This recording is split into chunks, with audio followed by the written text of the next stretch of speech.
Hey.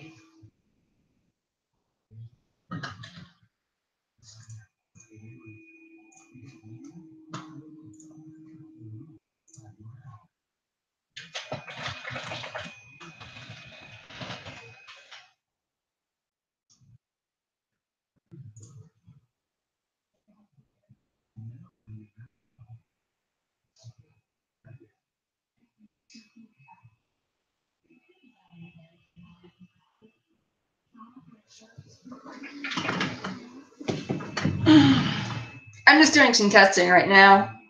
Don't really know if it's gonna work.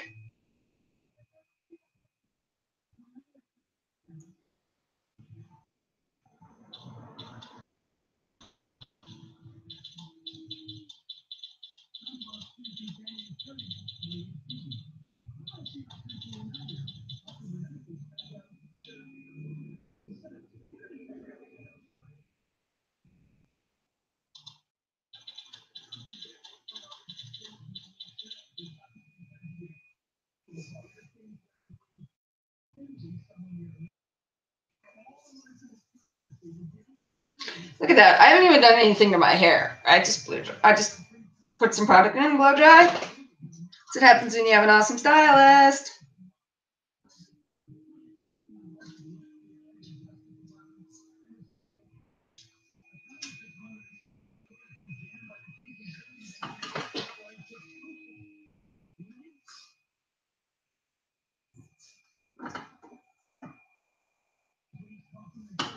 You can get up there if you want, Killer. Killer, get up there if you want. Now.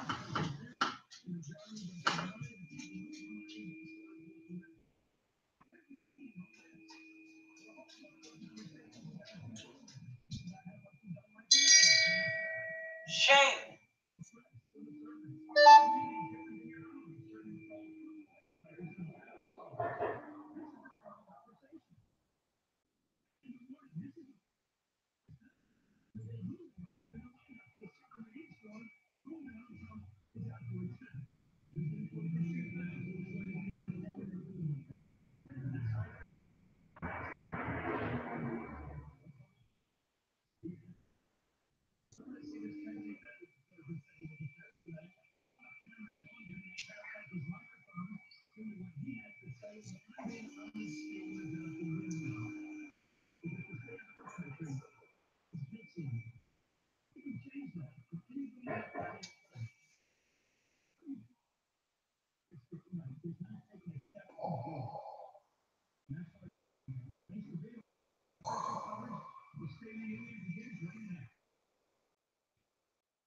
Shame.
1998, barely a week after news first broke of his affair with a White House intern, Bill Clinton never mentioned that scandal in that speech. His approval ratings spiked after that speech. 44 years ago tonight was Richard Nixon declaring in his State of the Union that 1 year of Watergate is enough. By August of that year, Nixon had resigned the presidency. Tonight, this new president addresses Congress while lawmakers of his party unleash an unprecedented attack on the FBI and its investigation of the president, while the president's own lawyers negotiate his testimony to the special counsel. State of the Union is a lot of things, but it has never been quite like this. We will forego introductions and just say good evening. Great to have you here with us. We're in for several hours of coverage here with our immediate family, extended family, all of our correspondents. We have gathered family members that you know. Chris Matthews is here, host of Hardball. Nicole Wallace is here, host of Deadline White House and former White House Communications Director under George W. Bush. Pulitzer Prize-winning columnist for the Washington Post, Eugene Robinson, is here. We'll be joined by other friends here tonight. As I said, our entire team of correspondents will analyze what we see and hear. We'll fact-check it on the fly as well.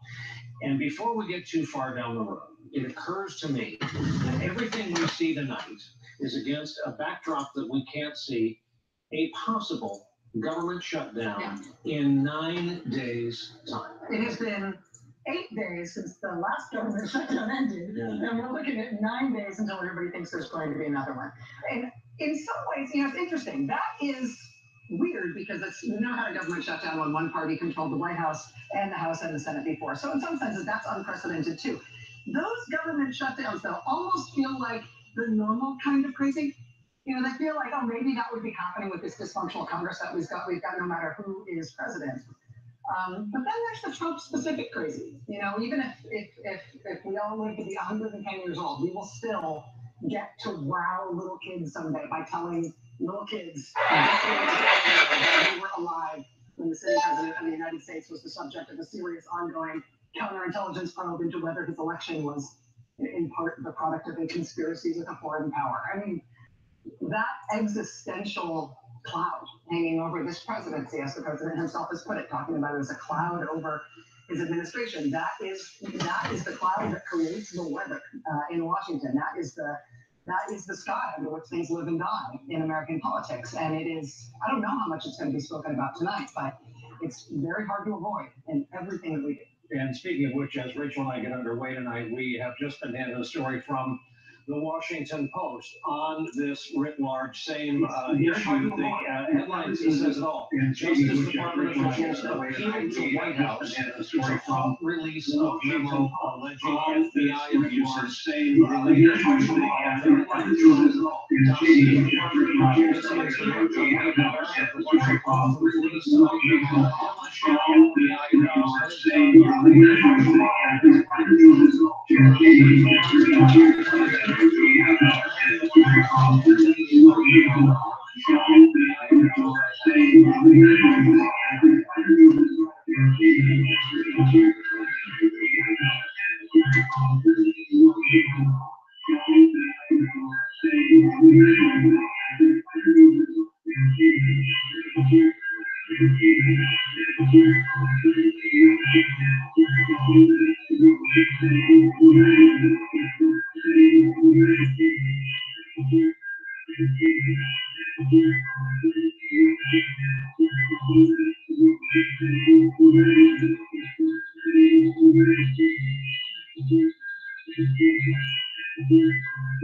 I have no idea where this audio is coming from.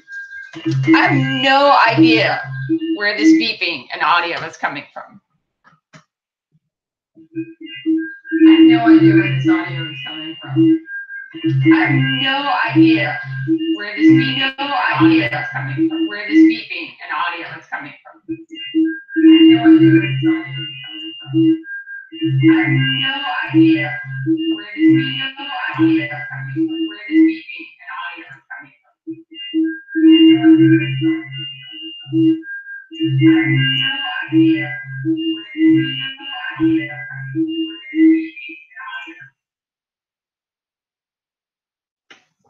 Hi. Does that work?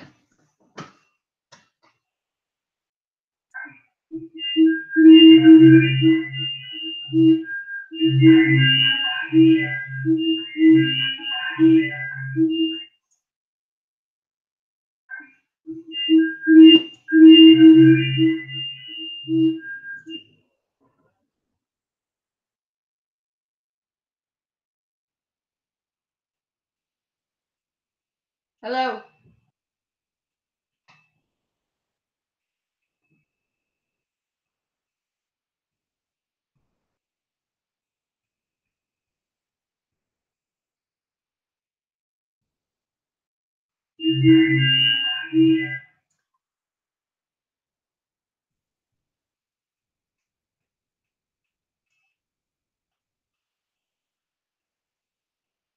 Hello.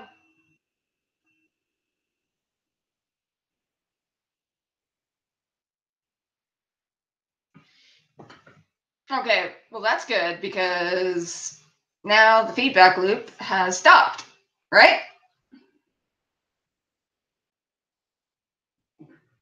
Okay, well that's good because now the feedback loop has stopped, right? Okay, well that's good because now the feedback loop.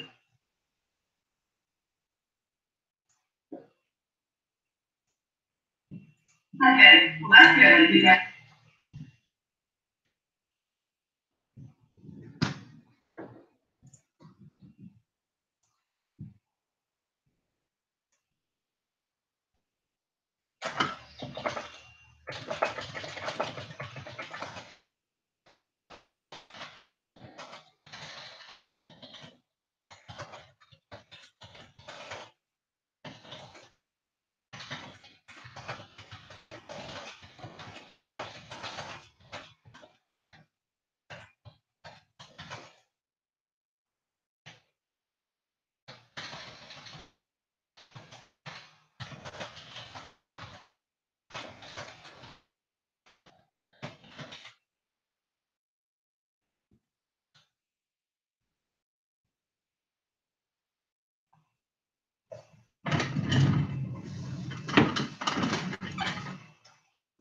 Counterpart of the Intelligence Committee, Devin Nunes, and his staff should not be released and it would be profoundly damaging.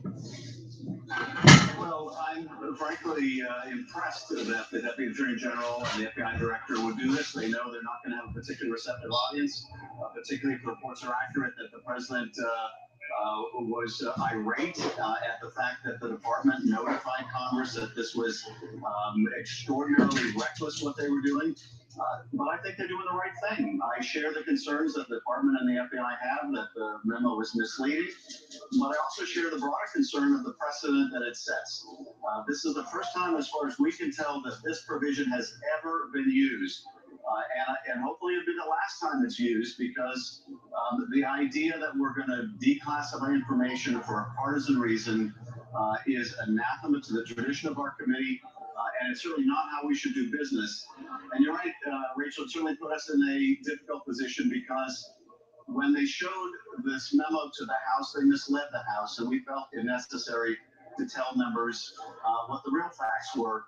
But we are doing something differently than the majority, and that is when they do vote to release our memo, as we expect they're going to have to, we are going to ask the Department of Justice and the FBI to redact anything that concerns them. That, I think, is the responsible thing to do. Congressman, there has been a report that Congressman Nunes, Chairman Nunes from your committee, was asked point blank if he worked with the White House on creating this Republican memo. He refused to answer whether or not he worked with the White House on this memo. Obviously, that's important, right? I mean, if this current firestorm in Washington is about the White House deciding whether or not to release an anti-FBI document that it helped create to try to undermine the FBI investigation of this White House, that is something else. Do you know whether or not this Republican memo was created in conjunction with the White House? We don't. And in fact, during our hearing yesterday, Mike Quigley, my colleague from Chicago, asked the chairman, did you or your staff have any role in working with the White House to generate this? After all, this is the same chairman that went to the White House and said, I have secret evidence of an unmasking conspiracy of the Obama administration. We only later learned that this evidence that he supposedly had came from the White House itself. At that hearing, we're going to read the transcript on this tomorrow. The chairman initially denies contacting or having contact with the White House, but then he's asked if the staff who wrote the memo were in touch with the White House and refuses to answer the question. So that remains very much an open issue. And of course, if the White House was complicit in any way in the production of this memo, that makes it even more scandalous. Congressman, for folks watching tonight, because of the compression of time and space during the Trump era, it seems like we are covering a legitimate crisis each day and each evening. So tell them, how consequential is this memo? How big is this? And in plain English, what's the worst thing that can happen should this be released? Well, the worst thing that can happen is that this memo, as misleading as it is used as a pretext by the president to fire Rod Rosenstein or later fire Bob Mueller. This is an effort to impeach the FBI. As the chairman announced to our astonishment at the hearing, he says, we are investigating the FBI. We are investigating the Department of Justice. The reason we won't let them see this information is they're under investigation. That's a pretty dramatic statement to make. They're supposed to consult with the minority whenever they open an investigation. They have never informed us they're doing an investigation of the Department of Justice and the FBI. But this is very consequential if it undermines support for the FBI and Bob Mueller and somehow signals to the White House that if he fires these people, the Congress will lay down and roll over. No one should make any mistake about this. If he takes that kind of action, that will be an obstruction of justice, and it will cause a constitutional crisis here. But that is the worst case scenario. Congressman, you just alluded to it. If you step 2 inches away from this investigation, which is so close, you see a pattern here. It is a slow-motion Saturday night massacre. Get rid of Comey. Go after the deputy FBI director, McCabe, yesterday. Now targeting Rosenstein, the deputy attorney general, who has the power to basically decide on the future of the special counsel's role. There is a clear grinding out by the administration of the entire prosecution, Hey. encouraging or the impeaching, if you will, the impeaching process. Well, I think that's right. The firing of James Comey, and just after the firing, you have the administration giving these pretextual answers for why it happened. Well, we don't like how they handled the Clinton investigation. That wasn't particularly plausible, and of course the president would admit the very next day to Lester Holt that wasn't the reason at all. It had everything to do with Russia. Similarly, when the president ordered the firing of Bob Mueller, an order that was not carried out, there was a pretext already teed up. Well, we fired him because of a dispute over golf club fees, or we fired him over because of the fact that Mueller's law firm had previously worked for Jared Kushner. They had these pretextual reasons camouflaging the real reason. And I think Mueller is seeing this. Of course, we're seeing this. Hello. Of intent. Are these Hey, actions can you hear me? Yeah. To obstruct the investigation? Cool. Congressman Adam Schiff, top Democrat. So this, this can be recorded and live streamed to. Already live streamed right now. Oh, okay. You are. Yeah, if you go to our The Facebook. I posted the link. It's all there. Just click on it. But I'm only getting.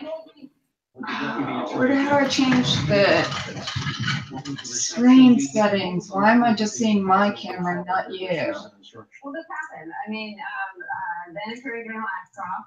So I can switch between the two, but I want to do. Fact check that, I'm sure.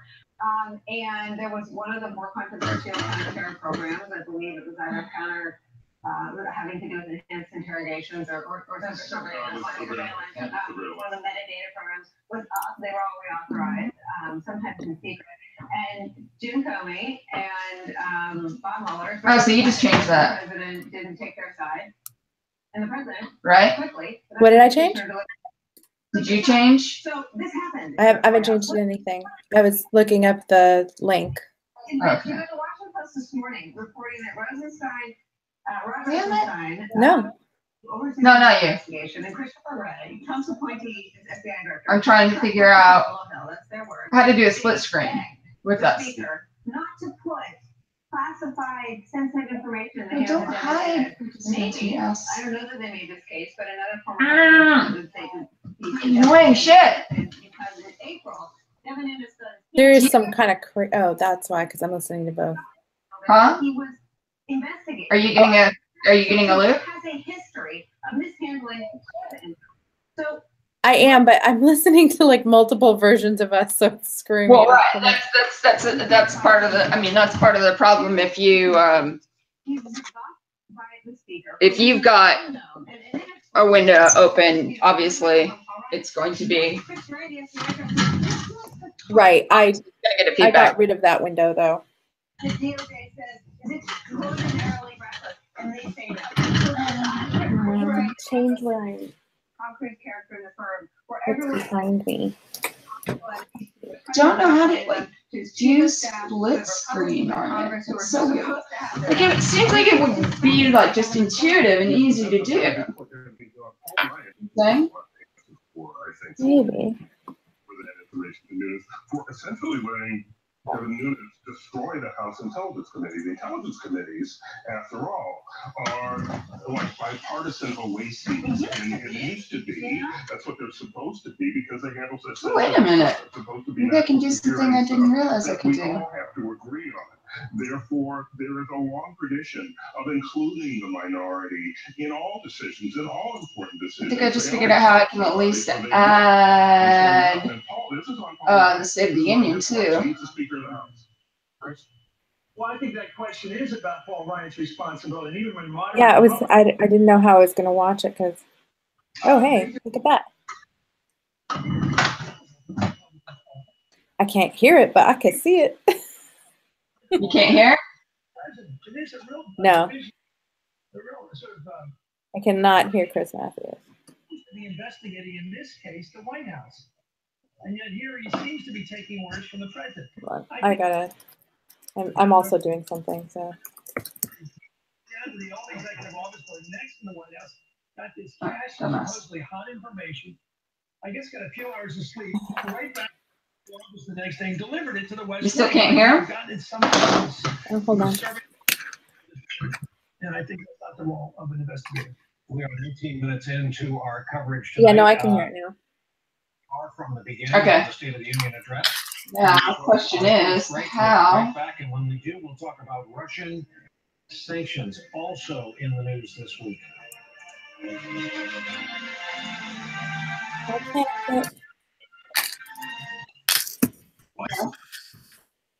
Looking for auto insurance?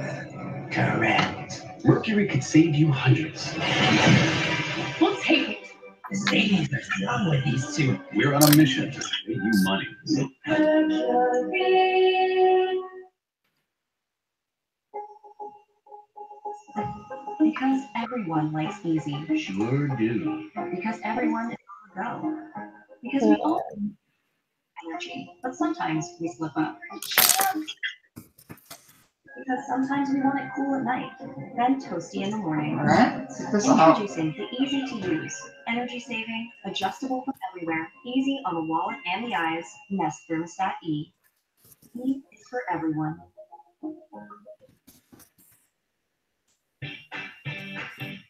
The secret to whiter, brighter teeth? Okay, why the fuck did I? Strong enamel. What the hell? Enamel strong and bright.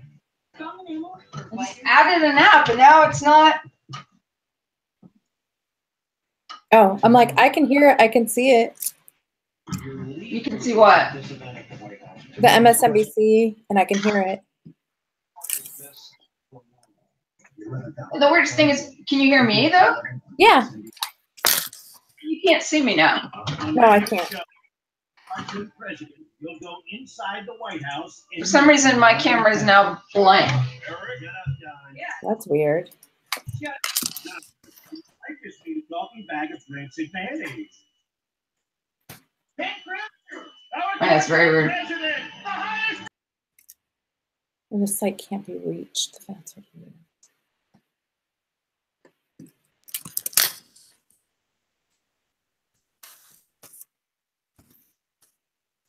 I have to retransfer this, aren't I? Now I don't hear anything. Do you hear anything now? Yeah. Okay.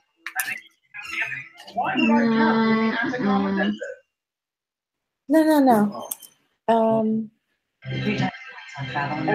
I'm on a live stream with my friend, so I can't. Oh, you know what? It switched me over. I can't do both. I can't do both. You have to be off Wi-Fi too.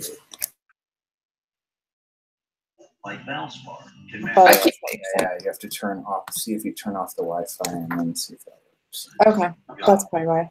Yeah. I was like, what the fuck? All right. Yeah. I can't do both. I can't do both my camera and the live stream. Oh, that's weird. Yeah. That's why my. See, when you switch to me, that's what you get. You get the MSNBC again. First State of the Union address. One of the very first things the Trump administration did when they took office is that they started on how they could lift U.S. sanctions against Russia. Install. I don't know why it's not installing this. By Trump staffers were so unnerving to bipartisan members of I Congress. cannot help you with that. Almost unanimously voted to block. Sorry, I'm still doing something here at work. Okay. To oppose more sanctions. Wait, what did that fucking say I needed to do? That legislation was really popular, really bipartisan. It got only 5 votes, House and Senate combined. The deadline for action on sanctions arrived last night. Fucking scream up so quickly. I don't understand. The Trump administration announced that they will not be imposing any new sanctions on Russia. They did put out a list of Russian oligarchs, which was mandated by the law, but the list, which they have have just been copied and pasted from 2 other sources. One, now I'm back. What? The Kremlin website listing Okay, so we can you hear MSNBC still? In the background, yeah. Okay, so my clearly, but Missouri, Senator, thank you for being with us. And earlier today, the only thing I can think of right now is that. Well, the president decides to ignore that law. That is a constitutional crisis. There should be outrage. I don't know who you are, and I'm not talking to you. Senator, tell the folks watching tonight why specifically it's a constitutional. Did you install Wirecast? I didn't because you said it wasn't working or something. Yeah, we might have to go back to that because I can probably get both of us, and I can get an audio of MSNBC. I can't get a video, but I was getting audio from it. Okay. Oh, hold on, give me a second. Because this one, the only thing I can think of right now is that very protective of law enforcement and went after Russia. Now, under this president, the Republicans I can't do both MSNBC and me. So MSNBC is going to have to be in the background like you hear it now, and you wouldn't see it anyway. Right. I was thinking, okay, hold on. What the American people hear every day over social media. I don't understand why it's so quiet. I can't boost the volume. No, that's pretty good. List the priorities for the Putin government in terms of what they want from American policy. We have seen the sanctions office at the State Department shut down. We've seen action unilaterally by in the very first weeks of the administration by Trump staffers, particularly at the State Department, to try to look into unwinding those sanctions. We've seen them slow walk congressionally mandated sanctions, and now this strange situation with this list of oligarchs and the announcement today that they're not going to do what Congress said they must do in that law. What do you think is motivating their behavior? It's very consistent over time. I'm sharing my screen, and so now it's created an infinite loop. It's a real head scratcher. That's amazing. Sorry, I'm. About Russia. No, it's okay. This it's hilarious. That has gone into other That's not countries gonna work. to try to impose their will. This is no respect for human rights. no respect for freedom of speech, no respect for freedom of assembly. They have no respect for all of the values we hold dear in this country. So it is really confusing. And I think that's one of the reasons, frankly, the American people want Bob Mueller to do his job. We want to know what the facts are. God, this whole thing's fucked up. I can't believe that. I mean, like, any kind of engagement with Russia. In I order know, to yeah. getting away with shutting down the Russian, I mean, The sanctions? not just the sanctions. They're going to shut down Mueller. Oh, he's trying to. I don't know if he can legally. He can. He can. All he has to do is fire Rod Rosenstein. That's it. But I thought that he couldn't file Rod Rosenstein because I thought that was a position that basically would be fulfilled by that job had a secession. So whoever fills it will probably just continue the investigation. Like there's no reason to believe that they wouldn't. No, because he's fired the people underneath Rob. Senator, your colleague Bob Corker, who that's the catch-22. He fought. I mean, he pressured McCabe to resign yesterday, so it would have gone to McCabe. But Sessions would, from my understanding, Sessions would basically they're messing around and they aren't going to be forthcoming. Put whoever he wants into that to choose the next. He can't because it deals with Russia, and he has recused himself from it. No, I'm saying he can appoint somebody to the position, and whoever's in charge, whoever. Andrew McCabe was the head of the FBI now. I'm talking Rosenstein. Oh yeah, but you said McCabe and. Yeah, I'm saying McCabe is who would have succeeded Rosenstein, but he's not there anymore. So the person who would go into McCabe's place is going to be chosen by Sessions. So basically Donald Trump, I think, either Sessions or Trump, can put whoever he wants into that. So then if he fires Rob Rosenstein, it goes to whoever fills McCabe's position, which is a Trump person.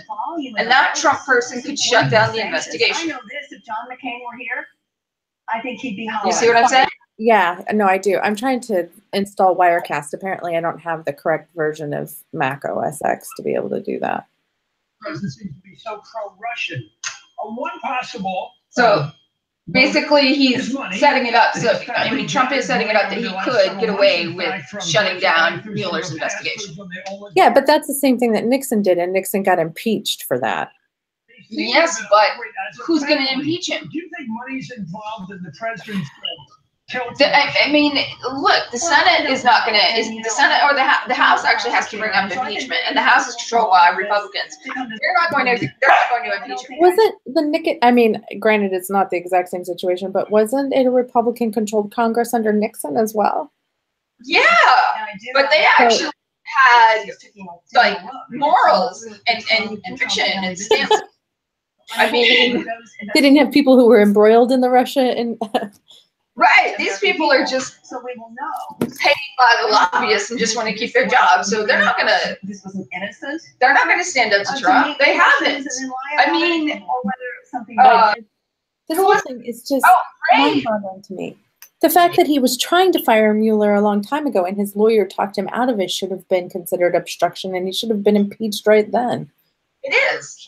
It is obstruction, even though he did not fire him. The fact that he brought it up and ordered somebody to fire him is obstruction of justice. Right. It proves his obstruction of justice, I feel like. No, it is. That act in and of itself is an obstruction of justice, and they're not going to indict him. He's done more things than Nixon ever did. Oh, I know. Like Nixon's the closest thing that you can compare the two, right?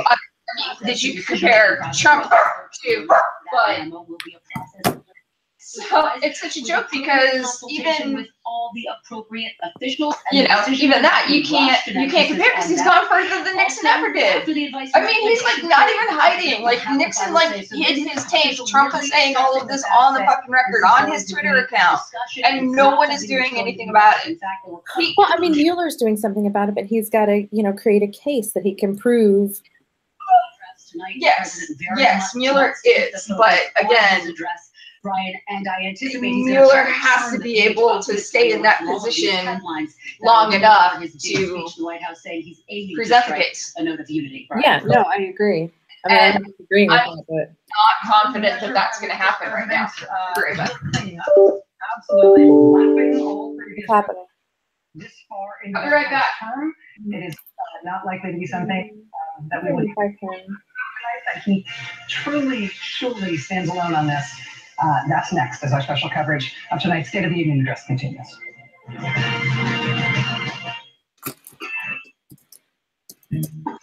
Sharing everything saves us money. Hey, we're done. Have fun.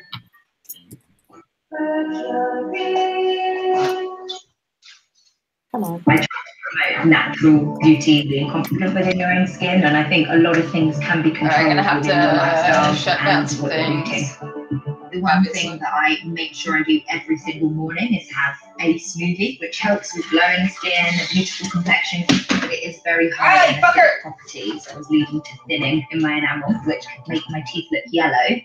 Pro-enamel helps keep the enamel strong and make sure that. Have you heard that the Democrats are doing like 6 responses? It's so fucking ridiculous. Like, yeah. Joe Kennedy's doing one. Fucking Bernie Sanders is doing one on BET. What the fuck? I mean, that like makes no sense to me at all. That's why I mean, that to me is pandering, and I think it just shows such a very bad, bad optics. And it's not just Bernie. I mean, it's just anybody who would be going on BET. Well, you know, to respond to it's overkill. You have one and that's enough. You know what I mean? I agree. And none of them are women. Of your finger. Well, that doesn't surprise me. Yeah. I mean, Tammy Duckworth would have been the perfect person. Oh yeah. Finger. I would have loved to have seen that. But I mean, you could have had Kamala Harris. You could have had Warren. There's a number of people that could have. Go out of your way and wander around a warehouse. I'm trying to see if I can Valspar can match any color and mixes it. use you're the trying to do this instead. You're trying to install Wirecast and you can't on your computer, right? It should be us. It's the Is that right? Right. I don't have the latest Mac OS. I can't install the latest Mac OS. So. Cool. What you need. You're just using Hangouts for this, right? This is just Hangouts, yeah. So. By Inspirato. You might take something for joints, but do you take something for your brain? With an ingredient originally found in jellyfish. Hold on. Wow. The name to remember. Beyond is a natural. I'm on the iPad now. Assuming ingredients are you know what they are. Going beyond expectations because Not the greatest, but Beyond natural pet food. Successful people have one thing in I need to common. figure They out how to find the time with Audible. just get my chin right here. That's not great. What? $14.95 a month. To I get was like, it's just basically taking a picture of my chin, which is like not fantastic. It's okay, it's just taking like a get free, no to the side of my head. and use the mobile app to listen. I feel like I'm Elliot Alderson right now. Like this picture, like this image, this framing of me, just like very Mr. Robot, because they always have the character in the lower part of the screen. No, that's true. Talking. The speaker taking their position. So you should actually be like right here, looking like that, and then here, looking like that. And that's Mr. Robot in a nutshell. A lot of the preview information Plus, I've they have been got given my from the White House, hoodie on as as you always. might imagine, has to do But it's with my- the economy. it's my The Space portions of the Invaders speech where the president hoodie, my new is Space going Invaders to hoodie. key on the U.S. Oh, nice. All right, how do I show everybody for up to 6 presenters in jam session? Jam To session. talk about this subject, Jam having session. been a veteran of the financial world before seeing the red light and joining the television world, she anchors 9 and 11 a.m. Eastern time weekdays here. So, Stephanie, give us a preview. So we're going to hear much of what President Trump said in Davos, touting the stock market, the extraordinary economic recovery. But here's what doesn't make much sense. He overstates it. The economy is doing really well, but it's really been a steady climb. You know, last year when he spoke right around this time, he talked about people suffering in this country. He talked about American carnage. He specifically went after and saying there are 94 million people not in the labor force. Well, guess what? This year, it's 95.5 million people. This year, this time last year, he talked about the 43 million people on food stamps. That number is basically the same. He was furious last year, crushing Obama when he talked about the trade deficit. This is something that infuriates him. But guess what? That $800 billion in trade deficits that we had last year, it's only increased this year. And he wanted to get out of TPP. And one thing that we've learned, he hasn't renegotiated trade agreements yet, like he said he would. And we have seen the trade train chug on without us. There are 35 new bilateral or regional trade agreements put in place this year. The United States is only involved with one. So while the president can talk about this good economy, and it is, if you look at GDP at 2.5%, that is better than Obama saw in the last year, but it is not the 4, 5, 6% that President Trump said we're going to have. And it's also slightly below Canada and Mexico. So it is a rosy picture, but when the president and Gary Cohn say this is the moment for growth and rebirth for all Americans, it's just not the case. All right, Stephanie Rule on Capitol Hill awaiting the president's speech with all of us as we watch members of the Senate come in. This is spooky. I think Stephanie makes it's the name of this channel. Two great inheritance. My old channel, but I'm doing this instead of In My Drunk Opinion because I have like 1,000 people subscribed to it, so get more. But it's just testing right now, right?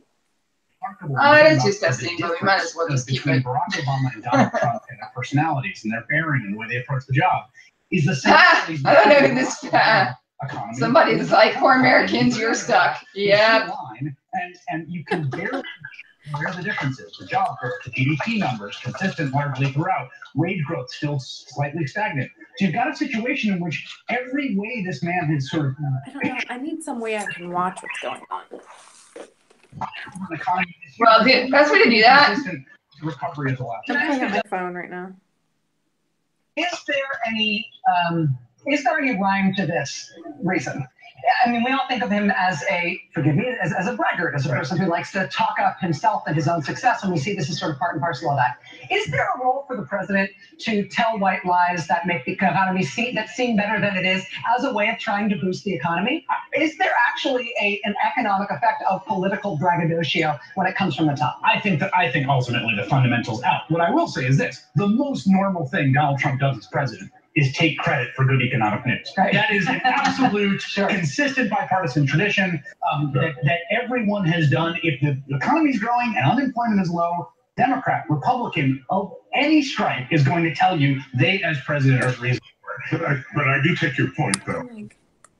If anyone can convince people to feel better about the economy, is there like not? then Like the not economy that gets better. Cannot figure out these settings. Boost consumer confidence by telling people they ought to be confident. I'm over here trying to figure out. I'm not getting shots up my nose, so. You what? We want to bring in now. I'm trying to figure out how to make it look like the camera's not shooting straight up my nose. Obviously, the big policy change made to the economy is the tax cut, which was passed, and the effects of that are going to cascade positively, negatively, and for the next year. But would you agree that the first year has been sort of remarkable in that all those factors the president talked about last year as being signs of a weak economy are still there, and the things that were good are still good? I wrote down, Chris, when you said that President Trump is primarily about making sure people think he's not President Obama, but there are some many similarities. Tonight, he's going to open, I believe, by going back to his February 28th speech to Congress and talking about the defeat of ISIS in Syria and Iraq. I think he's going to talk about delivering on promises that he made. I think he's going to be trying to subtly distinguish his tenure in his first year from President Obama's. You make a good argument that he inherited a rising economy that's a little bit more difficult to do. It's not hard to do in Syria and Iraq. It's not hard to do with the new entente with Saudi Arabia, Egypt, recognizing Jerusalem as the capital of Israel, and the reality of being opposed to Iran and Russia, whereas President Obama was trying to achieve a détente with Iran.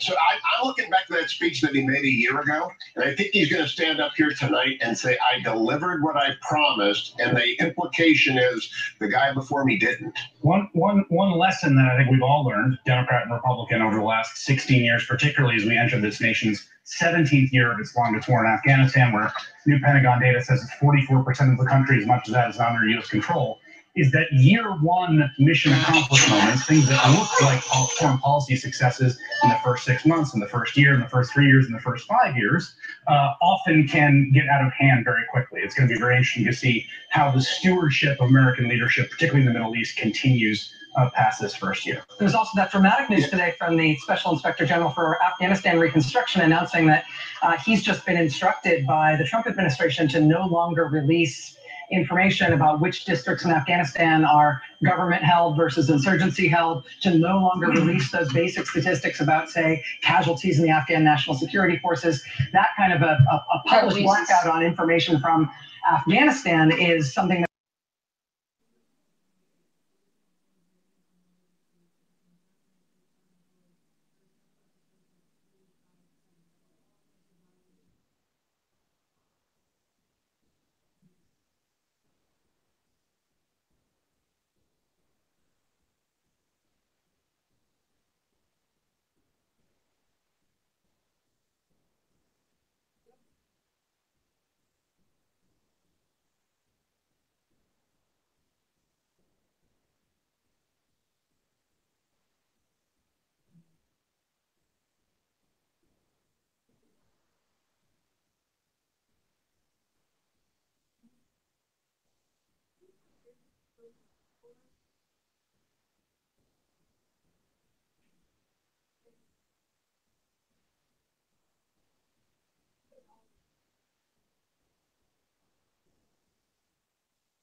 Okay, sorry.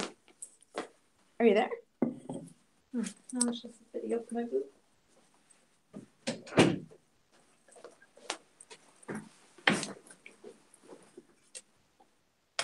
Tess.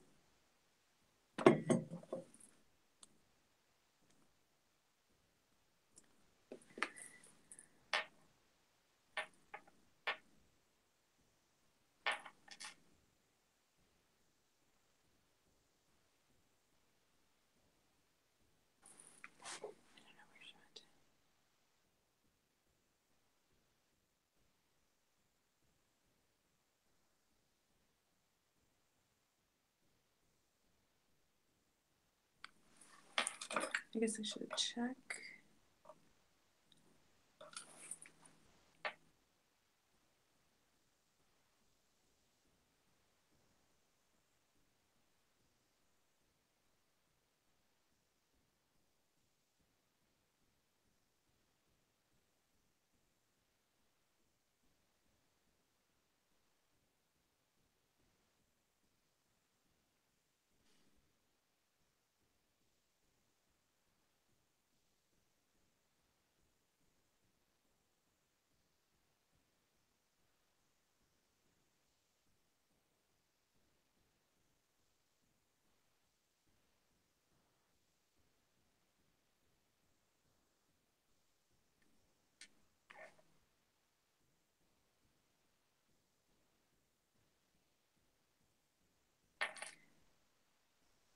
Hey. So, members of Hey, the can you hear me Trump now? family, Yeah, but you know what's interesting is on the live cast, I don't see. You couldn't hear me before. tonight with one. I only see you. I know. Undoubtedly. See, that's the problem. He really does stand absolutely every other president in modern history. That's okay. People don't get to see that. The president, the White House is hoping that it will do so in a positive way. See? This is where this stands for approval compared to his recent predecessors at around. I can switch it back and forth. Terms. And also, I think it switches back and forth depending on who's talking. So, like, you start talking now. Remarkable 82% modern approval rating for any president. Okay, that's a word. That's not talking. In comparison, President Trump has. Well, I just was thinking that if I was just making noise, that it would switch, but it's not. It was earlier. Now, whether you personally approve of this president or you don't, what does he have to do tonight? Does he actually have a shot The best way to... at improving his standing with the American people? No, by the way, my mom's watching. Your mom is? Yeah, did you tell your mom? Does he have a No. performance? A surprise that he could bring that might move that needle and make people dislike him. I'm worried about moving my AM Joy on this network. Somebody who is never shy. It's like randomly switching. Huh? It's What? like randomly switching. Is it? It's supposed to randomly switch, like based off of who's talking, but I don't see it randomly switching anymore. I heard you be more incisive than almost anybody else in terms of what the ways he's turned people. Given your on that, how do you think he could most help himself with this? Why am I doing this? This is so stupid. Turn those terrible numbers around. I'm being an idiot. I have my monitor hooked up. Just because I can have a larger screen then. But I'm like, why do I have my monitor hooked up? This is so stupid. I don't need to do that. It's causing too much problems. Can you hear MSNBC still or no? I can see it behind you. No, I know that. I'm worried if I turn that volume up, then I'm going to create a feedback loop. But hold on, I can try. No, don't worry about Well, it. actually, I was going to try to... Actually, hold on one second. Give me a minute. Because he is the person dividing the country, it becomes very difficult for him to also be the person to unify the country or to call for unity when it seems the unity he wants is unanimity, completely supporting Donald Trump, right? So he is a very almost.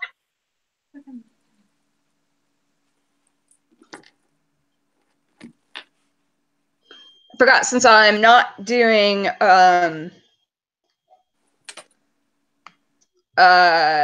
screen share with the video on here. I don't actually need to play it. I could do through the TV instead. Do you hear it? Yeah. Is it better? Well, it will be once I boost the volume. I don't know why, but it's like not. It's like staying on me. During the campaign. What do you mean it's not staying on you? No, it is. The thing is staying on me. It's not switching back and forth. That's okay. I'll just switch it back and forth. I just don't think he's falsely constitutionally capable of doing it. It wouldn't have been something he started doing months and months ago. And then there's the issue of the Trump era Republican Party. If the president would make a grand gesture, a grand inclusive, rising above it kind of gesture tonight to try to everybody in the room, everybody in the country by extension, together on something where he showed his leadership in that way. Is the Trump era Republican Party wired to reject that? Wired to reject inclusive messaging? We've seen sort of warnings ahead of tonight's State of the Union from the president's sharpest supporters in his base and in the conservative movement that he shouldn't try to pull a bipartisan speech off tonight because they won't want to hear it. Exactly. You had one member of Congress, a sitting member of Congress, Mr. Gosar, suggests that any undocumented immigrants who are brought to the State of the Union should be arrested.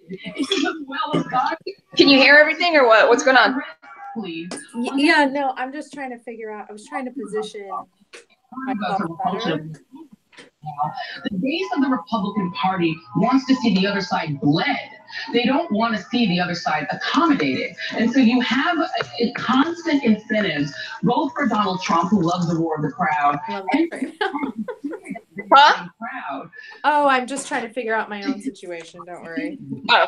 To the middle. There's also a chat. That the base wants the most, meaning deport people who didn't come from countries we want them to come from. Stop even lawful immigration. Reduce. This is not the time to play, killer! I don't know how you do that. Ah! Speech at the same time. We're talking about my friend Peggy about the challenger speech. I watched that speech with Tip O'Neill, the leader of the opposition at the time. We were both in tears. It was an emotional, romantic speech, if you will. These people have just been blown apart in a space capsule and they had about a minute to think about it. It was a horrendous event.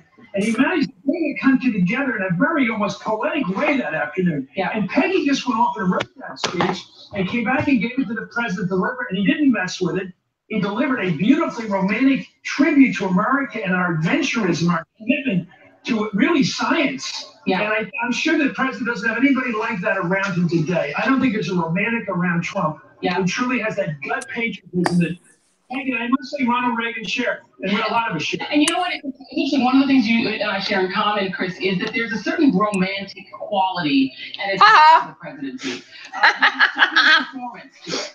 And Reagan, it's just your breast. Yep. And the he really do it and wanted to do it properly. I was like, I have to move things around. It's either up my nose or like. You look. The way it was crafted, but it brought look at the live stream. The emotion and the ceremony of it. He can write a speech like that, and I'm not sure he could deliver it even if he did. It was, maybe he'll surprise us all. Yeah, President Reagan said that Challenger astronauts had slipped the surly bonds of Earth. Dude, I think that he's just gonna read off a fucking teleprompter and indelible. Yeah. You know, and then everyone's gonna be like, "Oh my God, it was such a great speech. He's so presidential. Can you believe it? Wow. Why don't I have alcohol? I know you're at work, but I'm not." Around what is really the final turn as it heads up to Capitol Hill, it encountered a small but vocal, as they say, group of protesters, including a gentleman you might have seen who had a funny way of waving to the motorcade. Yeah, it was, by my count, 8 feet, sort of a full two-handed wave there. So I don't know what it is we just witnessed, but there the limousines are arriving up on the hill. And we promptly lost our picture. We do want to bring in to the conversation Maria Teresa Kumar, president and CEO of Photo Latino, and an MSNBC contributor and a friend of ours. And Maria, we wanted to have you on to talk about, as Rachel and I keep mentioning, oh, by the way, 9 days from now, we are living under the specter of shutdown number 2. And of course, this calls for cider. Is immigration. The Boba Fett tea. The Boba Fett. That's good. Yes. Boba. I have water. Is agreeable in your mind. I think the way for the Republicans. A plastic container. Look at that. Water. Oh shit! I gotta mute. So you talk. Okay, what's going on? Dude.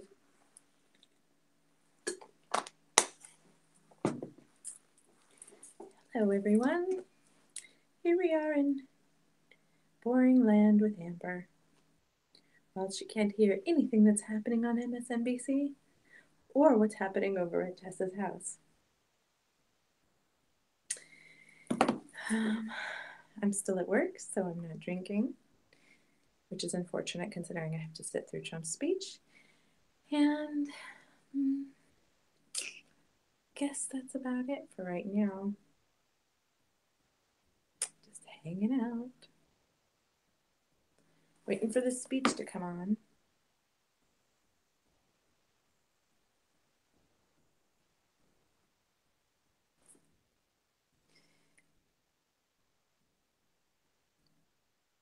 I need to figure out. Oh, because it's on YouTube. All right, so it's not gonna be quite the same.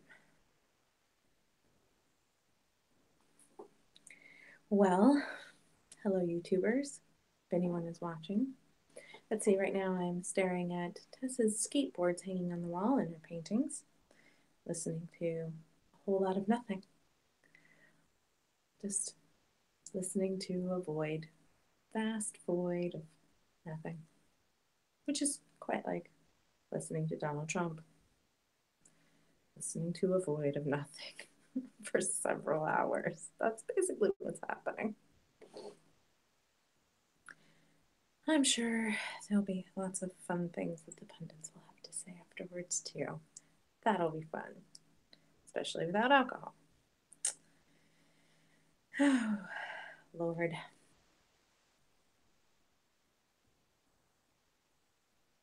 Where, oh, where has my little Tess gone? Oh, where can she be?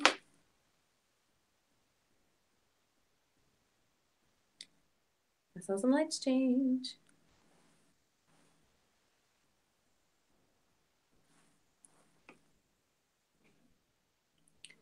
Let's see, what fun things should we talk about? I hate how this camera looks. How about that? That's always fun. Oh, Tess is on the phone. That's what's happening.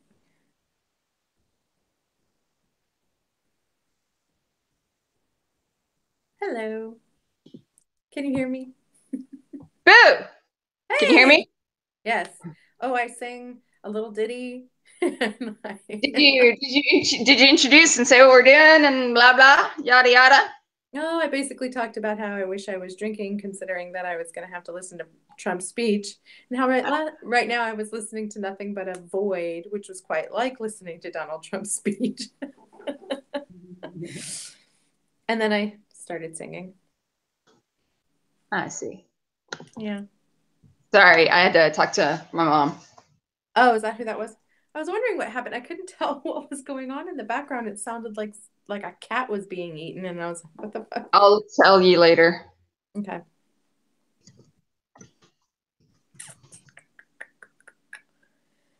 Do you have MSNBC on still, or? Yeah, hold on. Sorry, it was muted because I had to talk to him him right now, and that is no president. It's the only way I'm hearing it, because otherwise I'm going to create some kind of a weird loop, I think. Yeah, I was like the only other way you could do it would be you would have to have earphones. Right, I could do that, but then I wouldn't be able to hear you through the Right, I know. I was thinking through all the different scenarios, and I was like, Jesus Christ, this just sucks. I'm like, fuck it, this is gonna be the easiest way to do it. Melania, all in white, she looks less than happy. Hey, everybody! Okay, let's start. Let's officially start. I just posted it again. Okay. Hey, everybody, it's Tess. It's Amber. And we're in My Drunk Opinion. But one of us is not drinking. No. Because Amber's still at work. Sadly. So I am drinking cider from Boba Fett Tiki. And Killer is trying to get my cider, I guess. And I'm drinking water from a plastic bottle. Not for you. Responsible. Amber's all about the world, the earth, and recycling, and all that blah, blah, blah crap. Global warming doesn't exist. It's fake. All right, Vince, let's go. 1941 saying, I want a world. I really wish that Melania would have brought Stormy Daniels with her. I didn't think she was going to show up. They said that she's like been out of sight ever since she found out about Stormy Daniels. She was supposed to go to where did he just go? Norway? Something, and she didn't go. And then she was supposed to. She left and she checked into a hotel. Yeah. Did you hear that? I'm like, yeah, she's out. She's like, you think you're worth $1 billion now, you're gonna be worth half of what you think you're worth now. I know, I'm waiting for that. Which I always thought was interesting. Rex Tillerson, as Secretary of State, has been a remarkably controversial figure at that incredibly difficult position, and the State Department has been transformed under his leadership. Nicole? I guess you could call it transformed. I mean, I would say more like shut down. But if you want to say transformed, sure. Yeah. Well, there's lots of things I could say about Rex Tillerson, but I don't want to get us censored from YouTube. We talk about the cabinet. I think there's like nothing we can do about that. I'm gonna get a message. Your video has been pulled. No, they don't do that. They don't do that because of the language. So. Okay, well that's good. Yeah. I think it was 2 days later that he said my wires have been tapped. Hey. Charlottesville. It took him, 17 hours. Oh, are you looking at? Are we getting people on YouTube? That's where we have to look for the responses. People on both sides. I get my responses. I mean, I have like, there's a group chat on here. On the YouTube channel? Yeah. Do you have controls on the left-hand side of your screen? No. Like if you mouse over? Well, I'm on the iPad, so I'm not. It's different. Yeah. If I was on the laptop, it wouldn't be. But I did it so I could position myself differently inside my office. No, I understand. I switched where my laptop was also. Yeah, if you're on it if you're on the YouTube, you can see comments. Okay, I'll look there. But do I have to go to? Is it our IMDO channel that you're broadcasting to? Or no, it's Speak Spooky. Okay. Union address.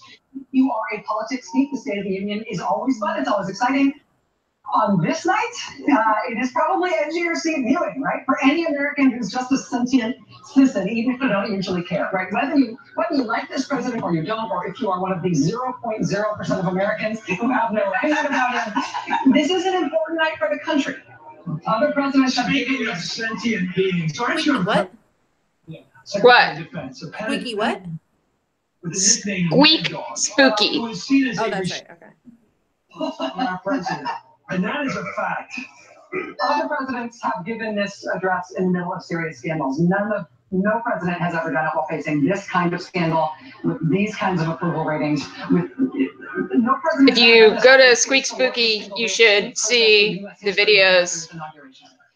And no president has ever done this, having overseen the government on the 1-year anniversary of his taking the oath of office. Dude, we need to shut the government down again, seriously. So it is a profound I think it's gonna happen.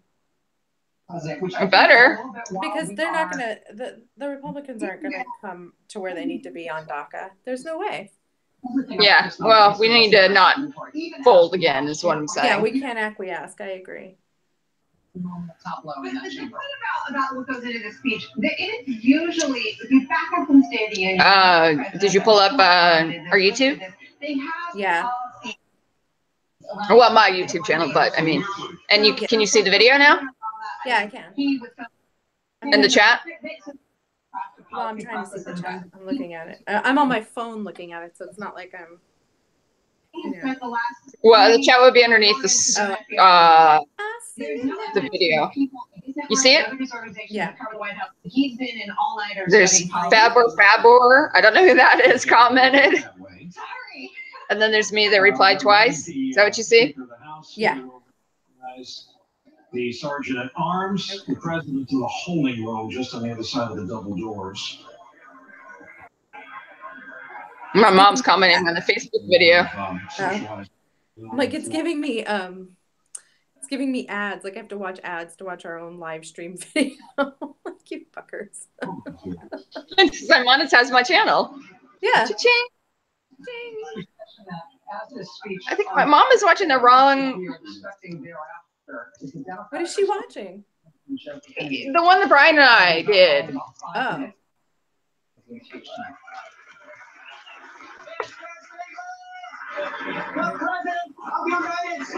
Jesus, fuck that.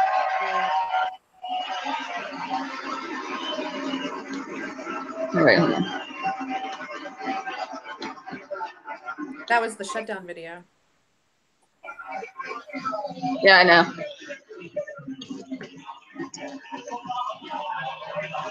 Oh shit. Hey. Yes.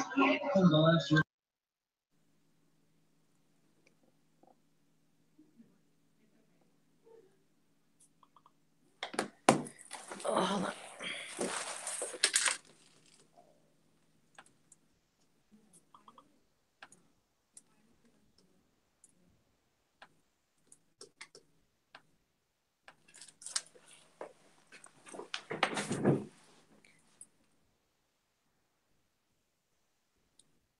Hi. Sorry, I had something to do at work. Is he on? Because it's 6:07. And I can't hear. He's on. My mother. Well, he's walking. Okay. So it'll take him a while.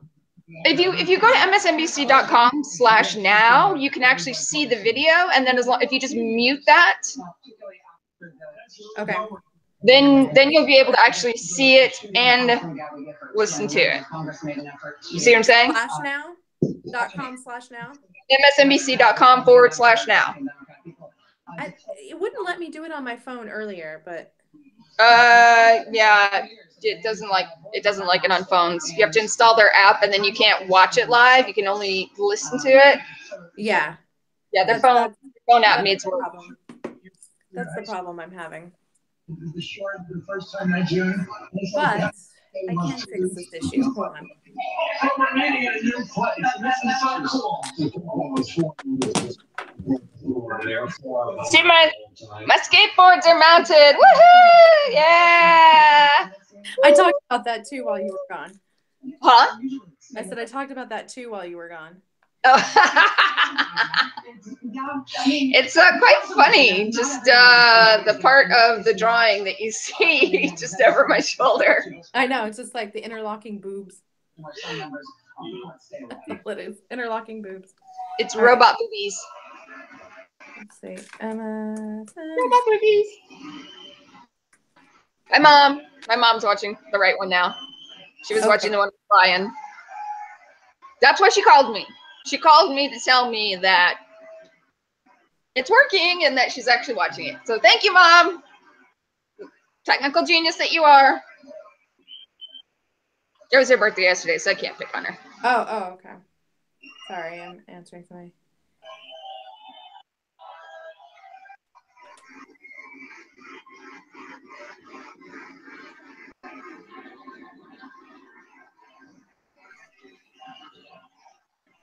One more introduction here, one more gavel swing, and that's from the speaker before the president is supposed to begin.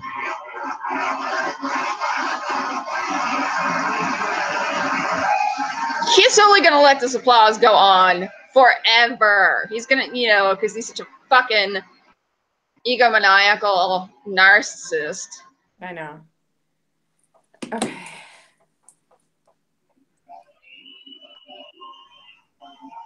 It's not a rock concert. Sit down. Is somebody whistling? Yes. Fuck. Look at this. I can't see it yet. I'm actually trying to log in, but I'm also talking to... Good. The Democrats are sitting down. Trump is applauding himself.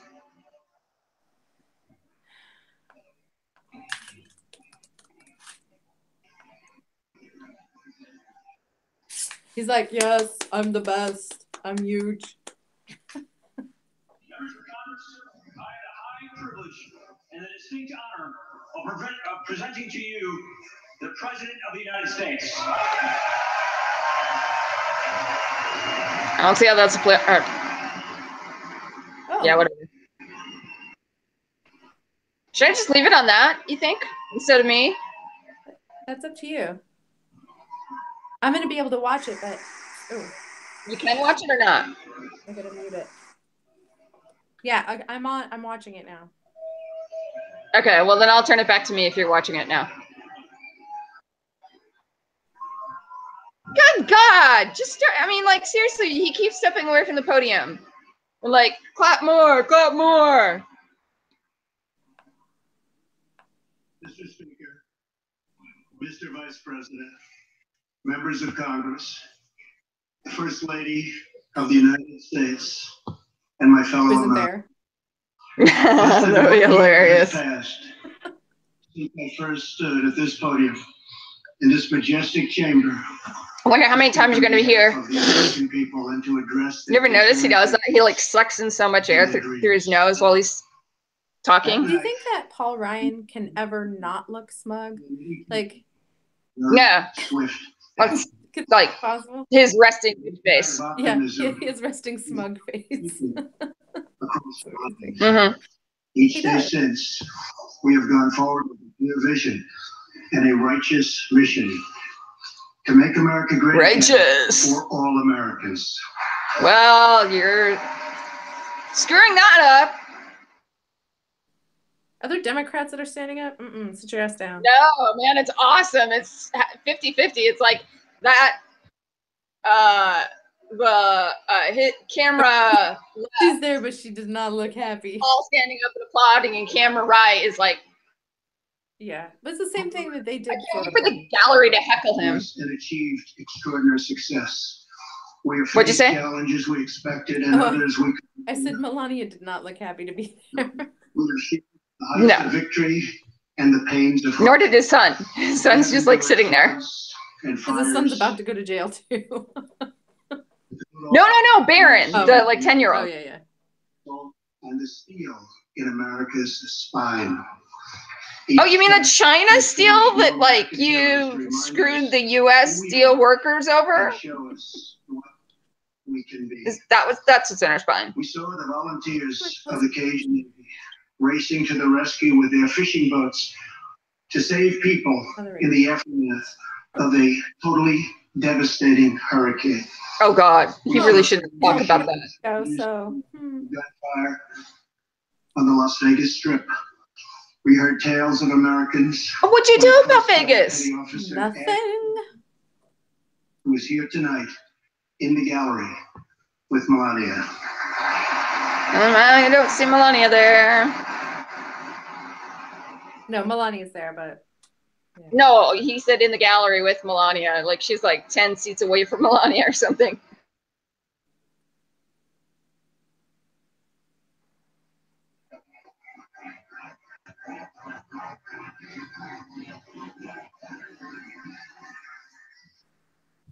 And don't get me wrong, I applaud her, people. I'm not. I'm very pro-military, anti-war, pro-military. Live power lines and deep water to help save more than 40 lives. Ashley, we all thank you. Thank you very much. So in essence, she did more than he did during the hurricane.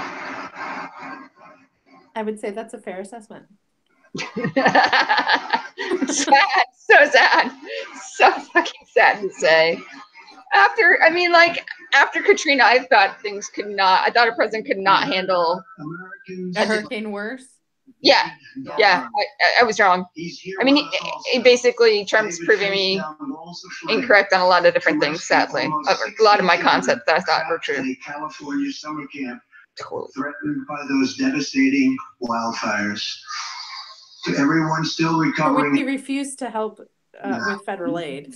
Puerto Rico. Yeah, and he's talking about everywhere. Dude, let's talk about the lives that were lost and the houses that were lost, not some fucking whatever. That guy was brave also, don't get me wrong, but no, I know, but and then he's talking about Puerto Rico and the Virgin Islands like he's done anything to help them. I know. Cut off funding. They're still without power. How long has it been and they're still without power? It's been like one third of Puerto Rico is still without power. And it's been over 100 days. Thank you to David and the great people of California. Thank you very much, David. Great job. Some trials over the past year. Again, I'm not criticizing the individuals that he's applauding and talking about in their stories. I'm criticizing him and what he's saying. A guy who almost died and was back to work 3.5 months later. The legend from Louisiana, Congressman Steve Scalise.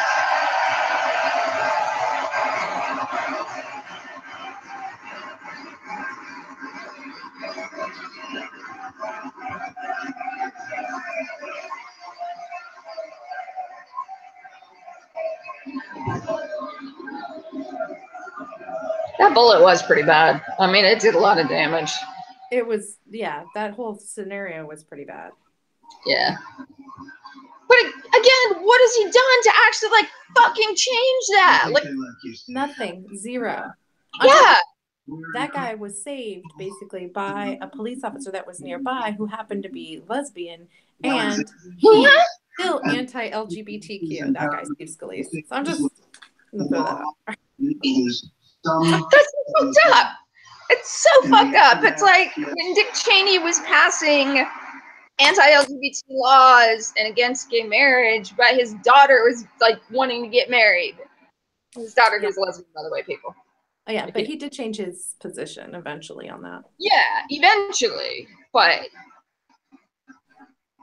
I don't know. In the aftermath of that terrible shooting, we came together, not as Republicans or Democrats, but as representatives of the people.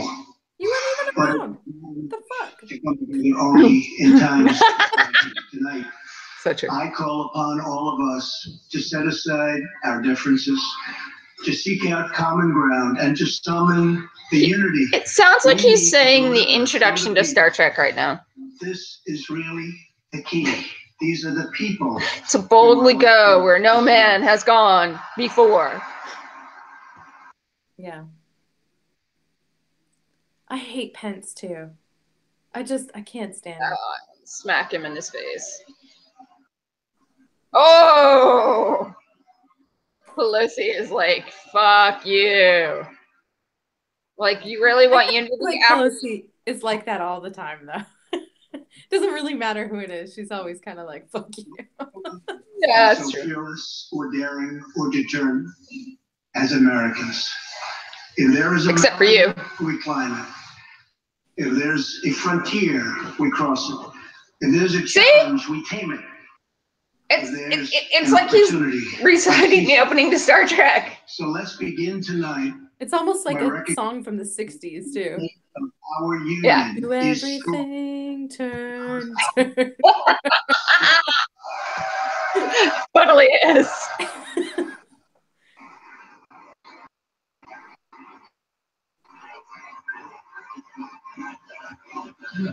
I wish I was lip reading right now. Nancy Pelosi's like, he is full of shit. You know. I hate this motherfucker. America. I was gonna say wall.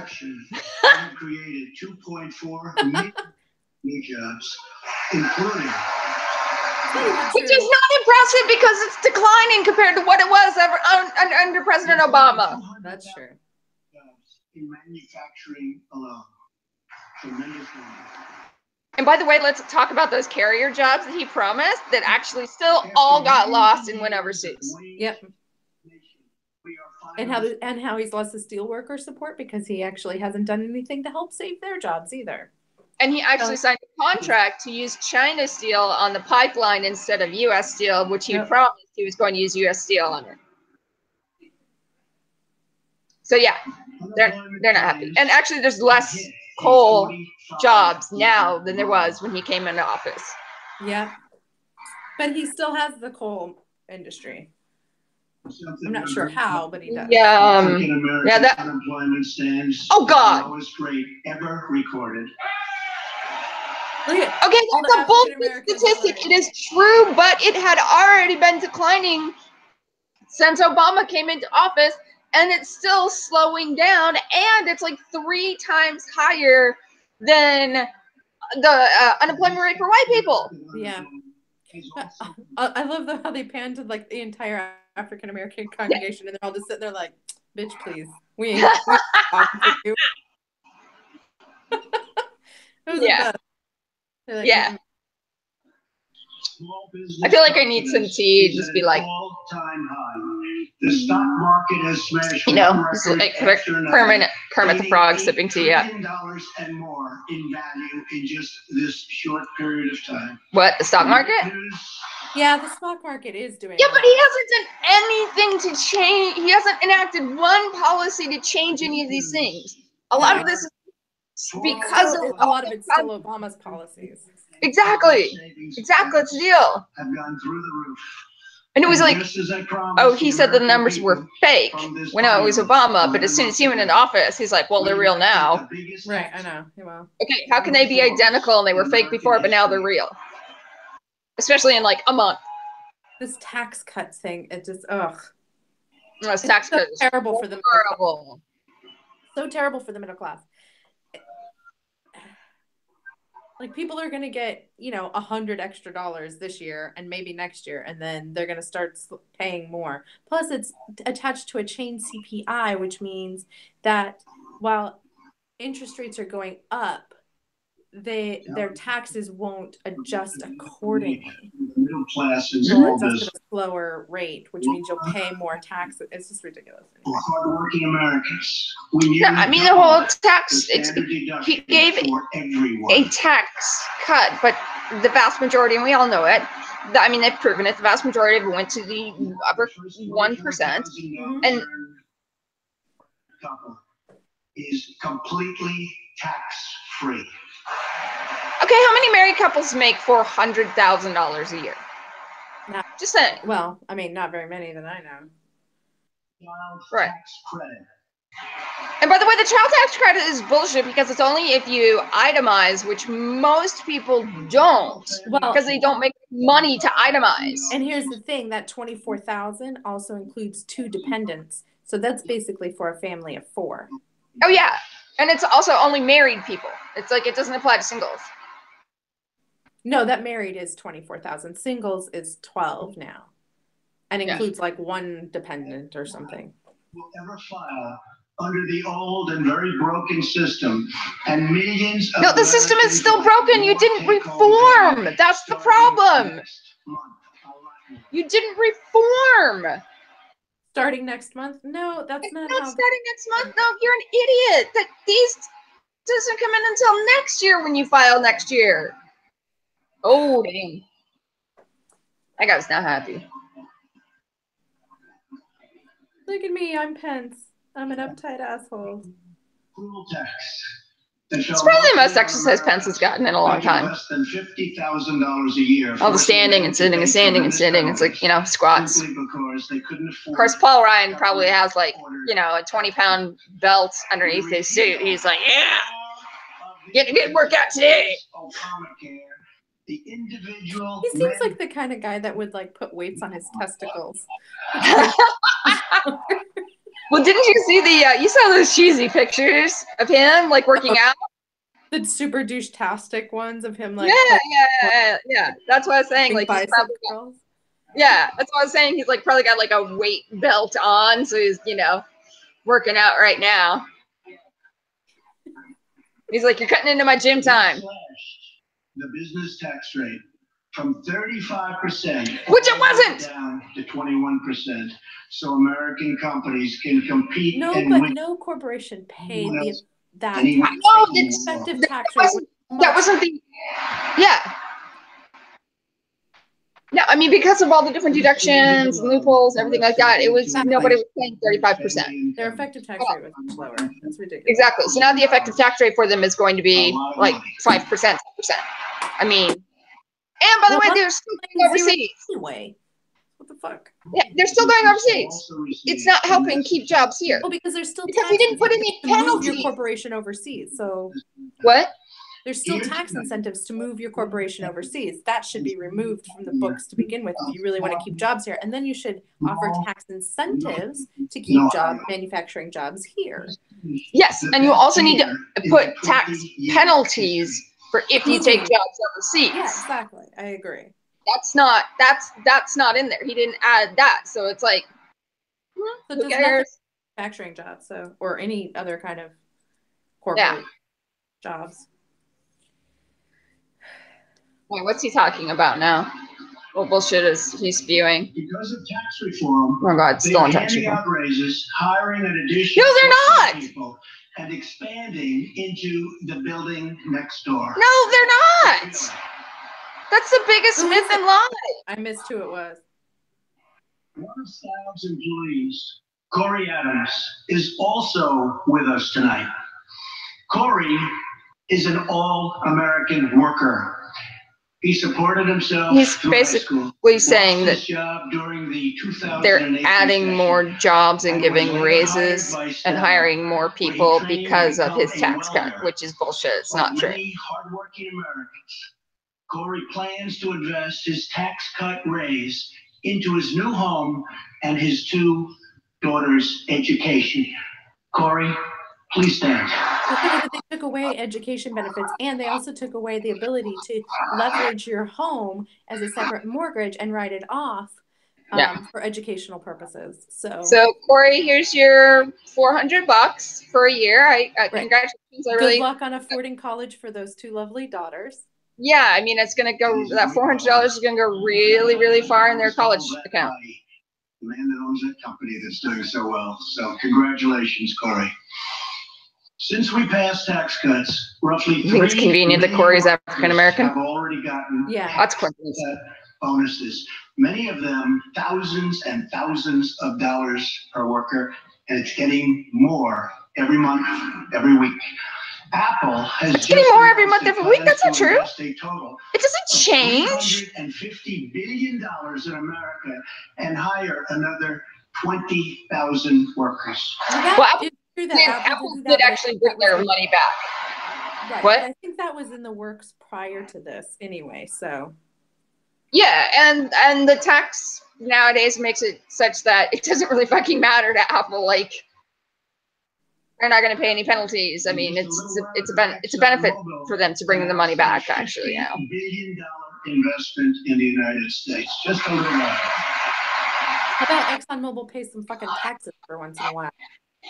Hey, how about Carrier? How's those Carrier jobs? This is our new American moment. There has never been a better time to start living the American dream. Now's also a new American moment, and so is right now. Where you've been, or where it's the most useless line. Is your time. If you work hard, if you believe in yourself, if you believe in America, then you can dream anything. Yeah, but that doesn't mean you can achieve it. And together, not if you're like achieve absolutely anything. Well, we can't achieve protecting the planet because you rolled back all the goddamn regulations. So no. Or what about, having sanctions on Russia for hacking our election, which you just rolled back, which was completely illegal because it was law that Congress passed, which makes you authoritarian. Yep. I want to talk about what kind of which is really dangerous to our democracy. I really hope people are paying attention to that. We're going to be all of us together. If there's still a nation. One people. And one. If it's not a dictatorship at the end of this 4 years. Yeah. It's already a dictatorship. The same heart, the same destiny, and the same great American flag. You and what the fuck? What's the flag got to do with any of this? I don't know. It's not really talking that much about the State of the Union. He's saying but he's just saying whatever bullshit he wants. He's just talking about his ego, basically. The American way. In America, we know that faith and family, not government and bureaucracy, are the center of American life. The motto is "In God We Trust," which was not there originally. Fuck you. That is not what the fathers wanted. What? We are not a theocracy. Yeah. Although we're trying to be, but we are not a theocracy, and we were not set up to be a theocracy. We were set up to be the opposite of that because that's what Britain was, and that's why we left. That's why we founded our own nation. So that our military and our amazing veterans as heroes who deserve our total and unwavering support. Well, yeah, but I mean, we've been working on reforming the VA for years. I mean, that's not new. I mean, right. I know. Well, they also need to. Democrats always support the military. Always. The fact that the private sector literally sits down next to our military personnel and gets paid like 4 times the amount that the military personnel gets paid to do the exact same job is ridiculous. We should be paying that to our military personnel and not paying it to private contractors. Oh yeah, I mean the contractors were getting billions of dollars over in Afghanistan and Iraq. I mean it was so out of control. Yeah, well, there's people that somebody that's a military personnel that's a coder, right? Like maybe they make $60,000 a year. Meanwhile, the guy who's the private contractor that's sitting next to him makes like $150,000 a year. Why aren't we just paying that money to our military personnel instead of paying it to private contractors? Yeah, well, they paid more for putting their lives on the line like that? It's sad because, I mean, and there's a lot of families that have to move back on base because they can't afford to live off base. They can't afford the, they can't afford like daycare and everything. So it's like you have this community. Food stamps. I know. People argue against food stamps. I'm like, you do realize that includes a large swath of our military, enlisted and veterans. Yeah. President's reverence for those who have served our nation reminds us of why we salute our flag, why we put our hands on our hearts for the Pledge of Allegiance, and why we proudly stand. Then we should go back to the original Pledge of Allegiance. Oh, Jesus Christ. I mean, come on. Seriously, standing for... Is he really going to have to stand for the Pledge of Allegiance right now? I would not be surprised if we started saying it. I would not be surprised. Singing the Star Spangled Banner, I'm just gonna laugh. Like, what the fuck is happening right now? Let's go back to the original Pledge of Allegiance. Let's just sing "Take Me Out to the Ball Game" while we're at it too, because that's American.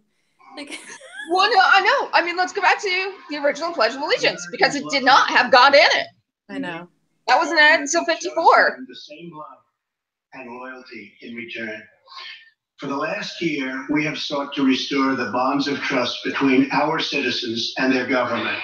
Well, then we failed. With the Senate, we are We totally failed at that. I guess if you're a white male. The Constitution White has Christian written, male.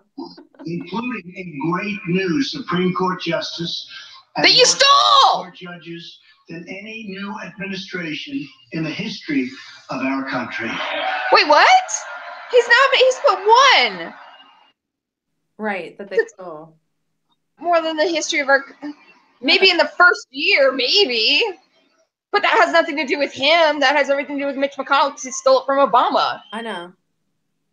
We are totally defending our Second Amendment and have taken historic actions to protect religious liberty. We're gonna yes, by discriminating against me, by telling healthcare workers that if they have a problem with me being gay, they can refuse to give me life-saving treatment. Right, but here's the other thing too. He said they're going to deepen the Second Amendment, and that's after bringing up the Vegas shooting and the shooting against this congressman. But we're going to make it, easier and better, faster for you to get your guns. Yep, absolutely. I mean, oh really? You're going to give veteran healthcare decisions? No, you're not. Cause... We should just provide them with whatever they need. It's just so much. It's just lie after lie after lie. Veterans should just get the best damn care that they can for free. That's how that should be. Yeah. What choice? He didn't sign anything. No, he didn't. I don't even know what the fuck he's talking about. I'm literally looking that up right now. More than 1,500 VA employees who failed to give our veterans the care they deserve. And we are hiring talented people who love our vets as much as we do. That has nothing to do with you. That's something that was passed under Obama. Again, something passed under Obama that you're fucking taking credit for. You just, oh my God, I want to use a word I'm not supposed to. I'll be right back. I need more cider. Liar. Yeah, the VA Accountability Act. There's an article on it from May 21st of 2014. Which has been my promise to them from the very beginning of this great journey.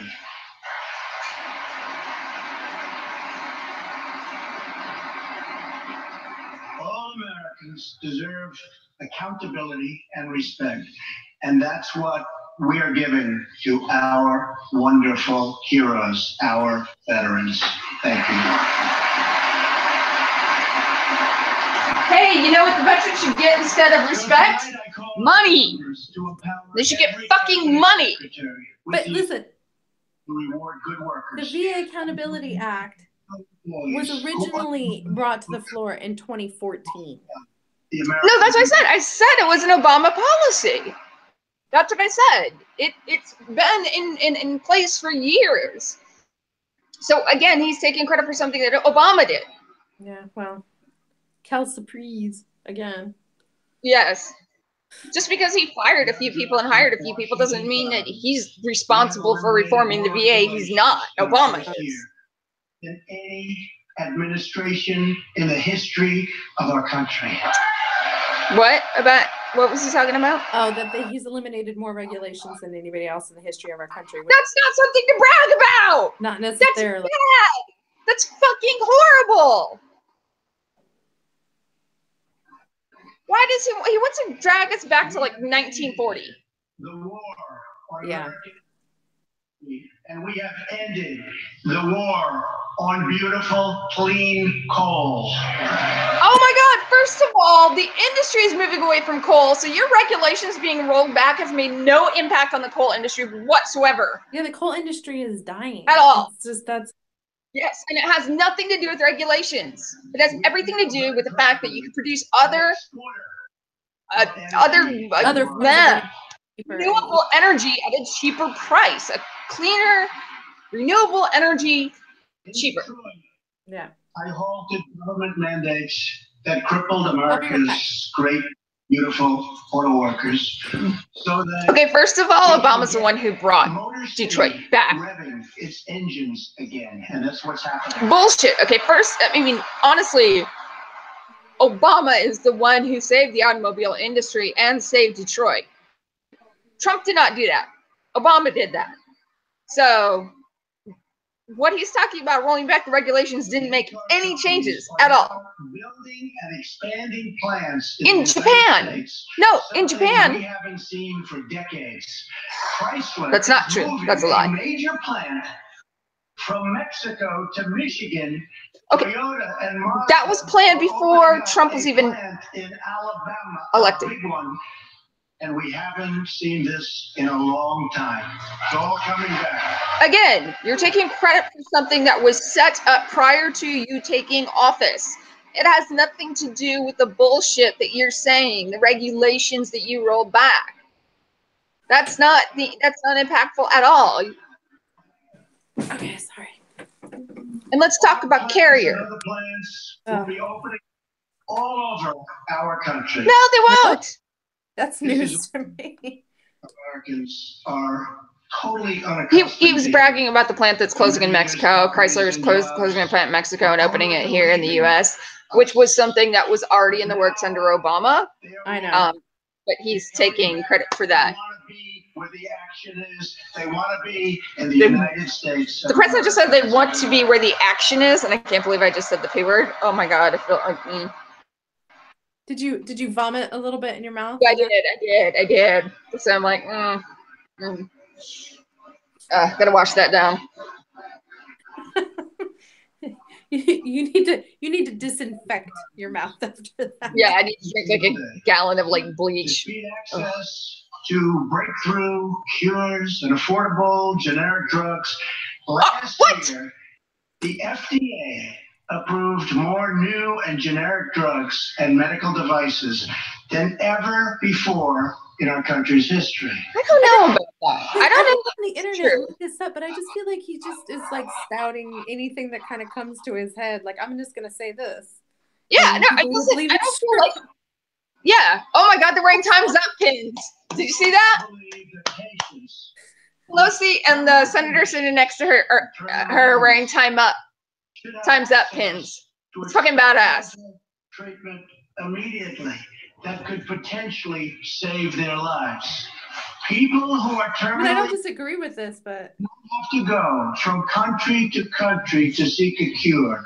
I want to give them a chance right here at home. Yes, I'm all for that, especially because of my cousin. Wonderful, incredible Americans. He isn't for that. I don't like. Yeah, no. I mean, we all are for that, but yeah, you know. So again, it's like. I'm gonna say something that pretty much everybody agrees with. So, I mean, it's a common sense. I'm so great.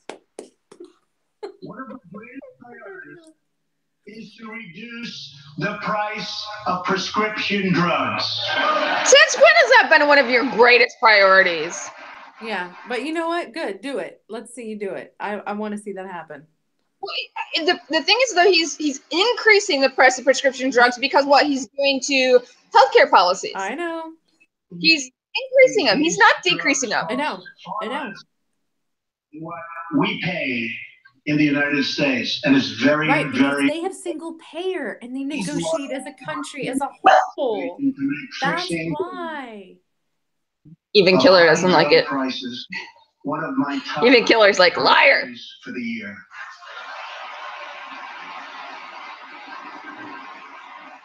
These Republicans are all standing up, and in the end, they're gonna vote this shit down. Yeah. Oh, it sounds good. Well, they just want to keep their When job. it comes time, we're just gonna vote big old no on that one. Oh, that's an ad lib. That's not true. I'm surprised he didn't say, believe me. Or decades of unfair trade deals that sacrificed our prosperity and shipped away our companies, our jobs, and our wealth. Our nation has lost its wealth, but we're getting No, it hasn't. Oh my God, we have more money now than we ever have, but the wealth surrender is totally disparity is higher than it's ever been. Right. Trading relationships to be fair and, very importantly, reciprocal. I'm surprised you can even pronounce that word. Yeah. But the problem is he's gonna really see how reciprocal it is when we have all of these tariffs on imports, and suddenly nobody can afford to buy any fucking products in the stores. Yep. And negotiate new ones, and they'll be good ones. Dude, no one wants to negotiate trade deals with us. We will protect not because you're a good negotiator, because you're fucking crazy. Intellectual property through strong enforcement of our trade rules.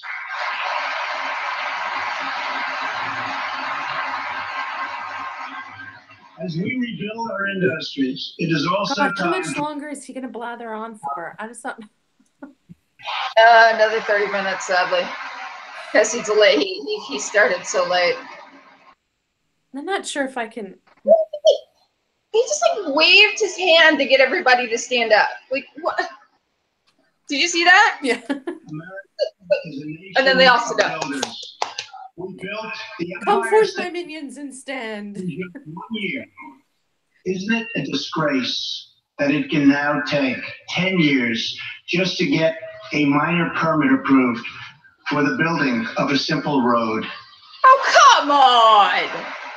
Jeez, I mean, yeah, sure, that could happen in an extreme situation, but that's fucking bullshit.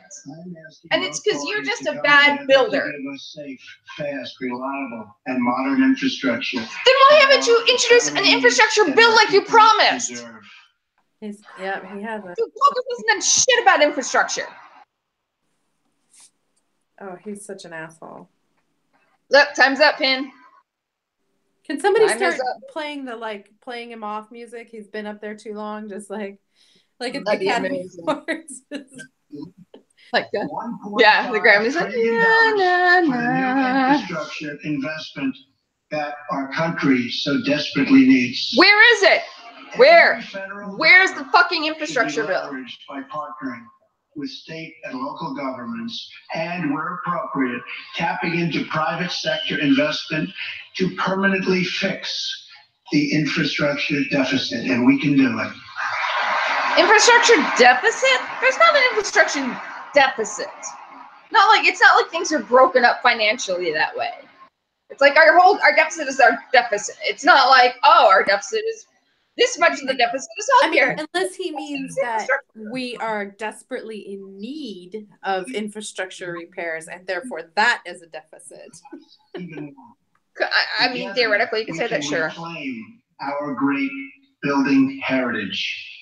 No, I don't want your building heritage, because that's no. Yeah, we eat all the small business people that we hire to build our buildings. Yeah, I know, that's why I don't want it. And then we use China steel and. I know, that's why I don't want it. All he's going to do is put us in debt. It's going to take longer than it should, and it's going to cost more, and it's going to be crap. Yeah. And then he's going to sell it to China. I mean, that's what he did with all of his buildings. Yeah. He doesn't own anything. He just leases his name. That's it. And he's going to launder money for Russia through it. So there you go. Hey, Oh yeah, that's. To know the dignity of a hard day's work. You don't know that. You don't know what a hard day's work is. And we want every citizen to be proud of this land that we all love so much. Yeah, because the Democrats don't want We can lift that. our citizens right from wealth to work, from dependence to independence, and from poverty to prosperity. Well, your tax plan just hurt all of that. Look at Bernie. Bernie can barely muster a clap. Bernie's like, Bernie's not wearing a Time's Up pin. Bernie, what the fuck? He probably didn't get the memo. As tax cuts create new jobs, let's invest in workforce development. Yeah, let's see how much that actually happens. Training, which we need so badly. I mean, look, I'm not against that. I just don't think he's gonna do it. It's not gonna happen. It's not. I'm not against it. Do you know how many job training programs there are for people who are on unemployment and welfare? There's tons of job training programs. Tons. Future workers can learn and craft and realize their full potential. Even Melania's like, I do not buy his shit. She's like, Melania's like, oh my god, I just want to go back to my hideout. How long until I can divorce him? Dude, I was thinking the other day, I was like, is he gonna be the first president in office that actually got a divorce while president? Yes, I think so. I do think so. I truly think so. Unless he's given her like $3 billion to say. He doesn't even have $3 billion. Oh, he could come up with it. Trust me, he could come up with it. I know he doesn't have it. But who have served their time get a second chance at life. what? Why? How? I mean, like, I'm all about people who serve their time. Yeah, but what are you doing to actually make that happen? I don't know. I mean, he certainly Are has. you restoring your voting rights? First of all, you're not. So, Huh? slowed it. I said he certainly hasn't stopped the prison industrial complex or slowed it down. So No, he's increasing it. He's increasing it with all of the raids they're doing on immigrants and everything. Right. For decades, open borders have allowed drugs and gangs. No. Oh, fuck. Communities. We'll just call this. Our borders have. Evening. What? Welcome to the racist part of the evening. We were waiting for you. Most tragically, they have caused the loss of many innocent lives. Here tonight, fathers and two mothers, Evelyn Rodriguez, Freddie They've Quinn, proven to be more law-abiding than citizens. And not only that, but he barely talked about Las Vegas. There's almost 500 people lost their life. But in September, guess that. So one person, by one American terrorist, and not a goddamn word about that, and not how he's. Timothy McVeigh. I mean, look at all the people he killed and bombed. Huh? Timothy McVeigh. We did something about that. While walking together. But we actually changed our laws because of Timothy McVeigh. He was an American citizen, and he killed a shit ton of people. Yeah, but no. What I'm saying is, when Timothy McVeigh happened, when he did that, we changed our laws on fertilizer to prevent that from happening again. Right. Trump didn't do shit about the Las Vegas massacre. He didn't propose anything. He hasn't changed anything.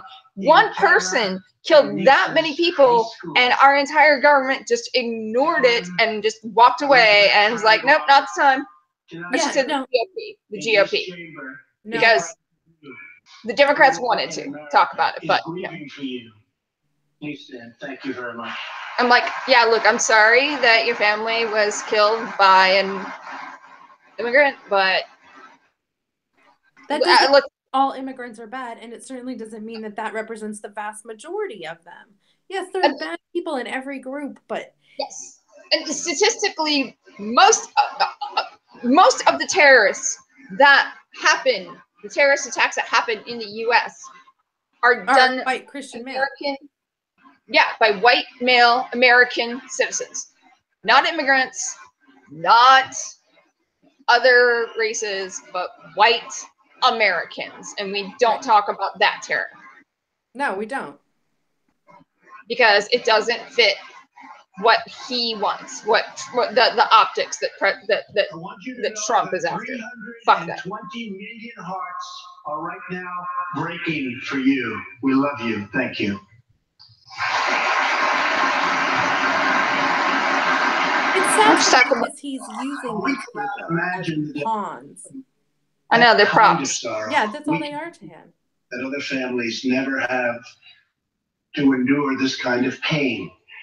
Tonight I am calling on Congress to finally close the deadly loopholes that have allowed MS-13 and other criminal gangs to break into our country. No, they're not coming. Oh, new legislation unless that will fix our you immigration laws bullshit and support our ICE and Border Patrol agents. These are great people. Oh. These are great people. Nobody's saying that the ICE and Border Patrol agents aren't great people. We're just Saying danger. that you're wrong on the immigration. Can never happen again. MS-13 is not coming into the country on our immigration system. No, they're just not.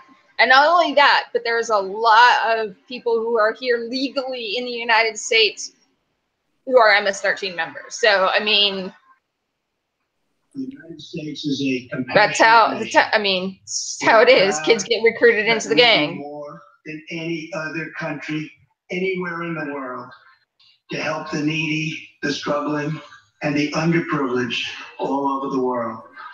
But as President of the United States, my highest loyalty, my greatest compassion, my constant concern is for America's children, America's struggling workers. Oh, really? So why didn't you, why isn't Chip included?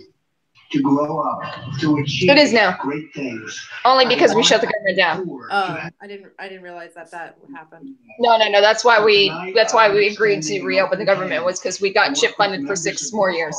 Okay, that's good at least. To protect our citizens of every background, color, religion, and creed. That's interesting because that doesn't seem to be your MO. Why is he plotting for himself every fucking time he says something? He's like, I know. I've never said sentences without fucking them up. I read off the teleprompter. Good job. Look, everyone, I'm not illiterate. You did it. It's like my nephew when he was 4 years old. I did it. Their communities. Seriously, he was so proud. Anytime he would do something, he was like, when he was 3 or 4, I was like, I did it. I'm like, yeah, good job, Drake. You did it. You went to the bathroom on your own. Yeah. I love how it stands to. What? Oh yeah. Why are you guys standing? What did he even say to get you to stand? Look at Melania. So like, I swear to God, if her looks could kill, he would be dead. He's like, laser eyes. Celestino. Oh, he's still talking about illegal immigration. DJ and CJ. So we'll call you CJ. Served 15 years in the Air Force before becoming an ICE agent and spending the last 15 years fighting gang violence and getting dangerous criminals off of our streets. Fighting 15 years. Great. That means 14 years. You can't claim credit for what he's done. Ordered CJ's murder, and they wanted it to happen quickly. But he did not cave to threats or to fear. Oh, so he's not you. He commanded. Look, this guy is obviously brave, but this is not indicative of every immigrant that's here. More than 220. It also has nothing to do with anything that Trump has done. Well, I know. And it doesn't have anything about, I mean, it's not really anything to do with the State of the Union currently. I mean, it doesn't. Thousands and thousands of MS-13. All this does is promote fear. Of this country or into our prisons. So I just want to congratulate you, CJ. Again, good guy. Thank you very much. 14 years of that, of all those arrests, you can't take credit for because they weren't under you, you moron. No, the guy is brave. I don't disagree. Like, yay. No, the guy's great. The guy's brave. That's not what I'm saying. What I'm saying is Trump is claiming credit for statistics that have happened for over a decade. I know. That's not, you can't take credit for that. That's other people's work. What's the secret He said, "We're just tougher than they are," and I like that answer. Well, there you go. That's good. We all like that answer. It's a good American answer. Yeah, he's courageous.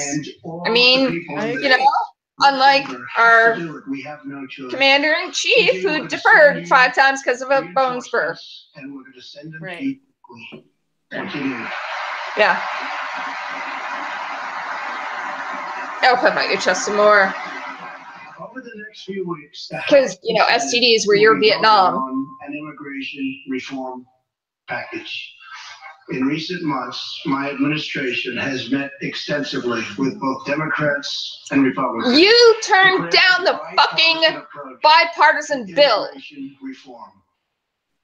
Based on these discussions, we presented Congress with a detailed proposal that should be supported by both parties as a fair compromise. One where nobody gets everything they want, but where our country gets the critical reforms it needs and must have. You know shit about what our country needs. Ha! Collins is like, no. No. She's like, mm-mm. Oh, even Rubio won't stand for it. Yeah, even Rubio's not standing. Of our framework generously offers a path to citizenship. Dude, you already turned this down. Illegal immigrants who were brought They here brought him a bipartisan bill. That's why the government was shut down, because he went back on his word and did not sign it. I know. Than the previous administration covered. Gee, because McConnell was an obstructionist. Those who meet education, not because of what Obama requirements and show good moral character will be able to become full citizens of the United States over a 12-year period. You can't define moral character. So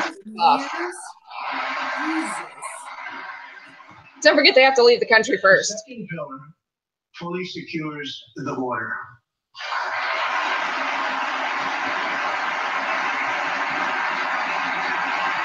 How this time? Because you changed your mind on the wall 7 times. What does good moral character mean? I mean, that could That's be what I'm saying. You can't define you're moral gay, character. Decide you're not of good moral character, so you're gone. Or you're Muslim, therefore we decide you're not of good moral character, so you're out of here. Right. Or whatever. You're Like, gay. what's That's the barometer for that? Is it? That's what I said. You can't. So that does that mean that like you can fuck over small business owners, not pay your debts, launder money from Russia, you know, get married and divorced and fuck around, and that's, you know, apparently he's of good moral character. So is that the barometer? Because Well, you got to pass on those things. I mean, you know, even Pat Robertson and them said he got to pass on it. It's okay. You got to pass on Stormy Daniels. That's what they said. And it finally ends the horrible and dangerous practice of catch and release.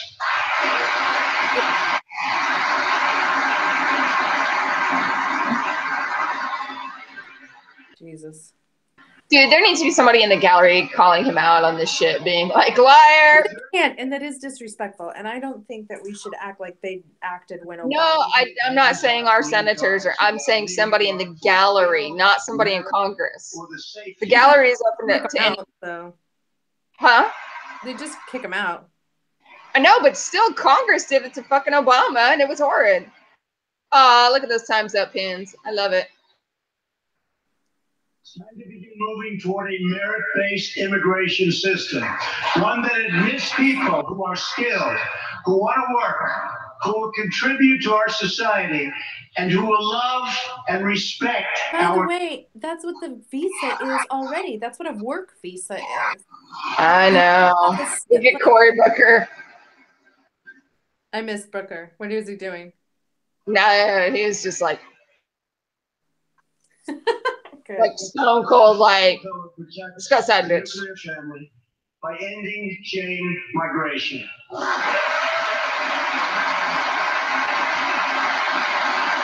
Hey, let's just skip over the fact that President Obama deported more illegal immigrants than any other presidents. Let's just skip over that because, you know, we've let so many.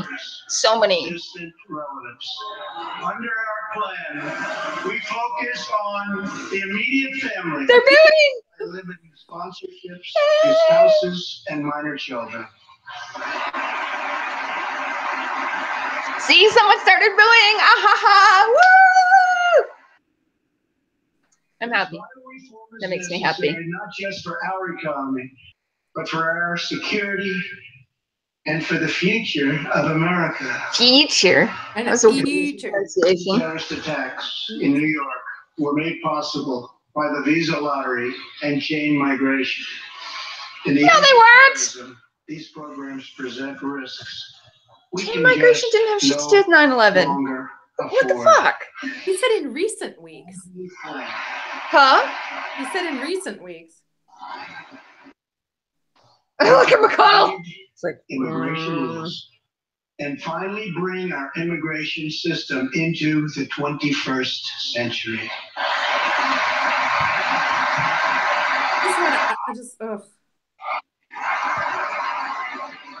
These 4 pillars represent a down-the-middle compromise. I mean, he's brought in several himself. You want to talk about chain migration? I mean, you know, he keeps getting his mail order brides. I mean, has tried and failed. True. To solve the problem. This Congress can be the one that finally makes it happen. Nope. Most importantly, these 4 pillars will produce legislation that fulfills my ironclad pledge to Who do you think sign wrote this for him? I mean, I know there's America. always speechwriters, but I don't know who the speechwriters are. somebody though clearly was put forth these ideas. I don't think it was him. Oh no, he didn't write this. God no. So let's come together. I wouldn't be surprised if Brian had a hand in it. Politics aside, and finally Honestly. get the job done. Obviously not Sarah Huckabee Sanders. She's too stupid. She's not great. Jeez. What? I just think like she looks eternally pissed off and annoyed. Like she's always like glaring. Like she hasn't even said anything yet. Nobody's asked her any questions, and she already looks like she's been pestered for 13 hours straight by the press. How does the eyebrow get that high? It's like it's like all the it's like almost up to her hairline. Like I don't. How? I can't even do the face that she does. Oh, wait! Fuck you! He hasn't Talking done about anything about the opioid epidemic either. Fuck you! Fuck you! Drug dealers and pushers. If we are going to succeed in stopping this scourge. Scourge? How about scourge? Scourge? It's called a scourge, you stupid fucker. First of all, he doesn't know shit about that because the laws have changed so much that somebody like me who needs it has a harder time getting opioids right now than I ever have. So we've already, like, I personally know how much those laws have changed in 10 years. So it's... But people are still, I mean, there still is an opioid. But the problem is it has nothing to do with, current laws. It's just like the gun crisis. It's like you have these rogue doctors who are pill mills. That's it. Yeah. So it's not about the policies. It's about catching and enforcing the people who are breaking the policies. That's how you end the opioid crisis. It has nothing to do with legislation or anything else. It's just also if you got it's just like gun shows. You can sell 1 million guns at a gun show without any fucking background checks, and then those guns go to another state. But also there's other alternatives to pain medication other than opioids, and because pharmaceutical companies give kickbacks to doctors for pushing their pills, then this is the kind of thing that happens. You know, that's part of the industry, the health industry, that needs to be renovated. But I think it's a small part. But it is part of it. It is part of it. Sure. But a bigger part of it is actually the fact that when somebody goes to jail or prison for opioid addiction, they don't get treatment or anything like that. They just spend time. So they go back out and they're going to go right back into it. They need treatment. That is causing a larger stress on the opioid crisis than doctors who are getting kickbacks. We're not doing anything about that. We're not giving. That's the biggest. That's the biggest thing to tackle. If you want to tackle the opioid crisis, then you need to actually get treatment. You need to put in place treatment for people who are addicts and arrested. That's the only. That's the biggest fucking thing to do. Well, I think it goes a little bit beyond that, but that's a place to start. No, I'm saying that would make the biggest. I'm not saying it's the only thing. I'm saying that component right there is where you need to start, and it's such a huge part. You know what I mean? Mm-hmm. Of our nation. Thank you. No, I totally agree. I don't disagree with that, but I also think that it starts. There's more to it. It starts earlier with education and making sure that our children are safe, and it starts with Yeah.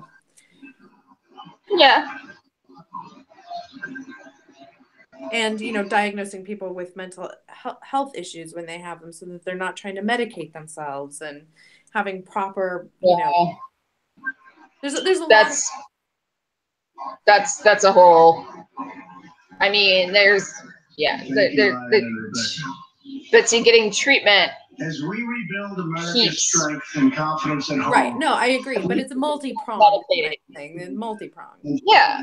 Well, I don't mean just treatment for only people who are arrested. I mean, we need better treatment programs for any addict. Like that's what we need. We need more affordable, accessible treatment programs for addicts. That's where you start. If you don't reform the behavior, it doesn't matter. People are going to steal. People are going to break the laws to get their drugs because they need them in their mind. I mean, addiction to anything. Talking about now, I missed it. I have no idea. The dangerous defense sequester and fully fund our great military. What? What sequester? Oh. It's leftover from Obama basically saying if you can't agree on this budget, then we're going through this hard sequester thing, which has never actually been. Oh, but that was what Congress put into place, and Congress agreed upon that. Yeah. That was actually a structure that was created by Congress, not Obama. He just said, yeah, you're right. As part of our defense, we must modernize and rebuild our nuclear arsenal, hopefully never having to use it, but making it so strong and so powerful that it will deter any acts of aggression by any other nation or anyone else. There's better. Look, the generals aren't even applauding for that.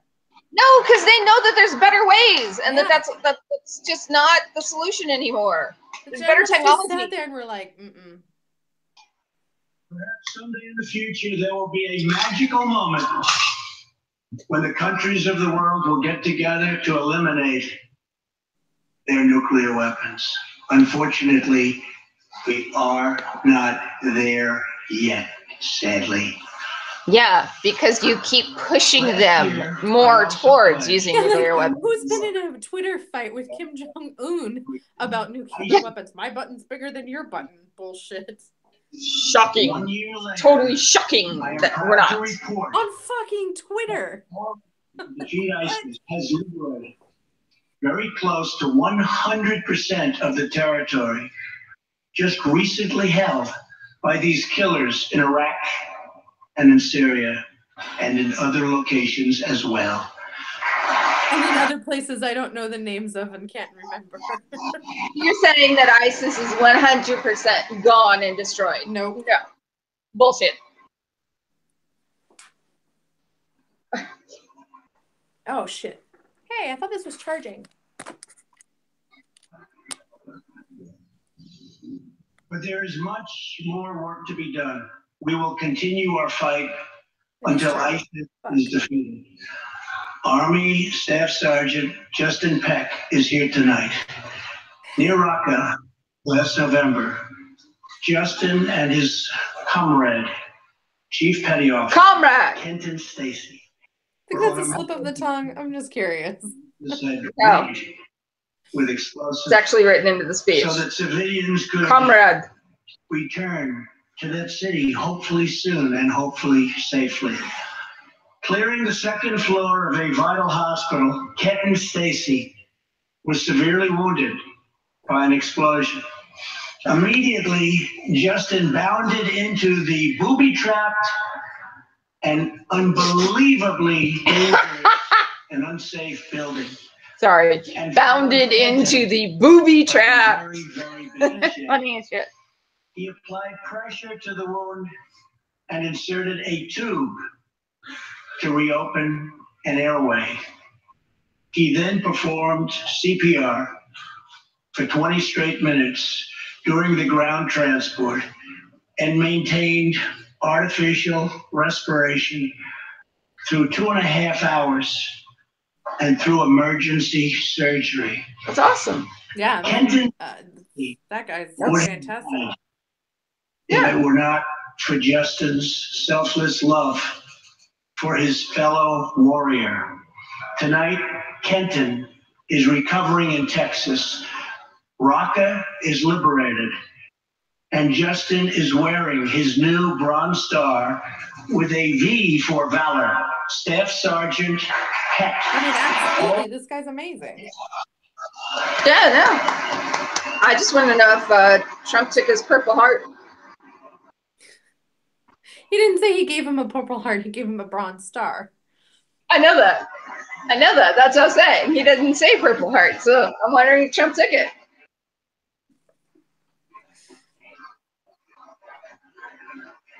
I mean, that guy's a real fucking hero. Yeah, no, that guy's absolutely a badass. hero.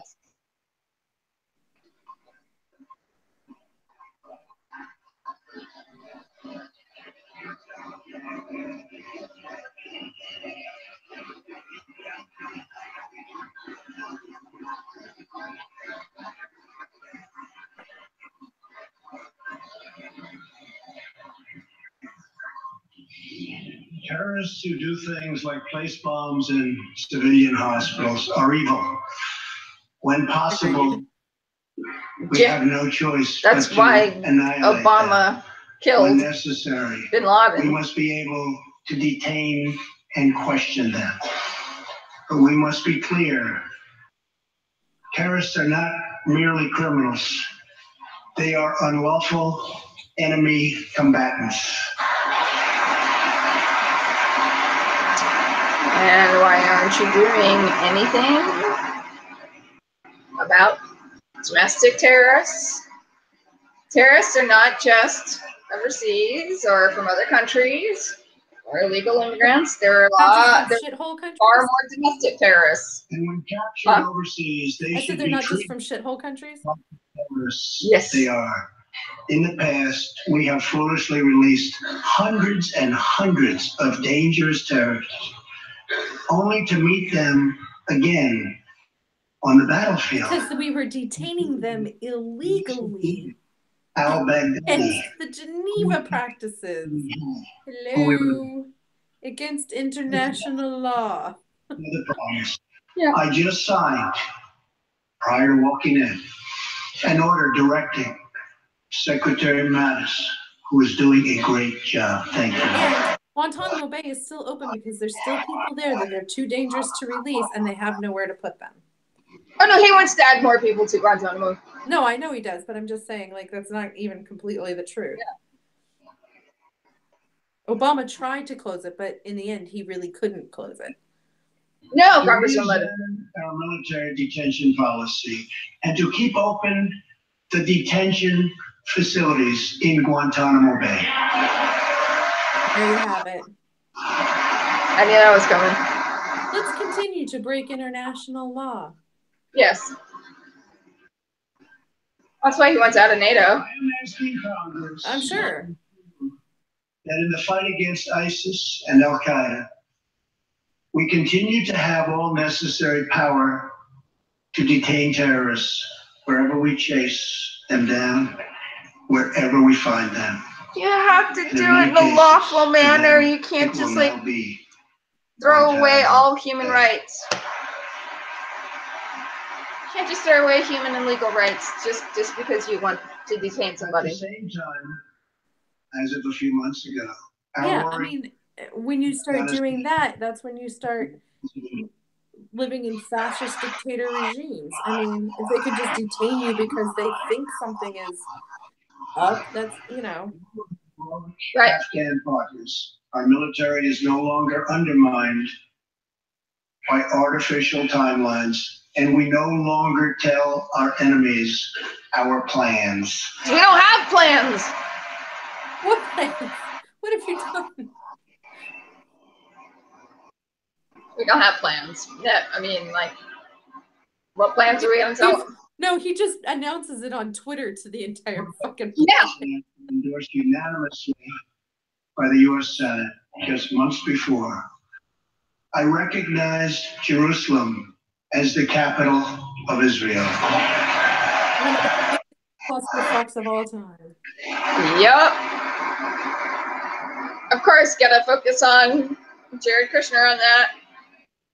Look, there's a Jew in that. How Blanca looks. She's like, Like, I love that she's like. Afterwards, dozens of countries voted in the United Nations General Assembly against America's sovereign right to make this decision.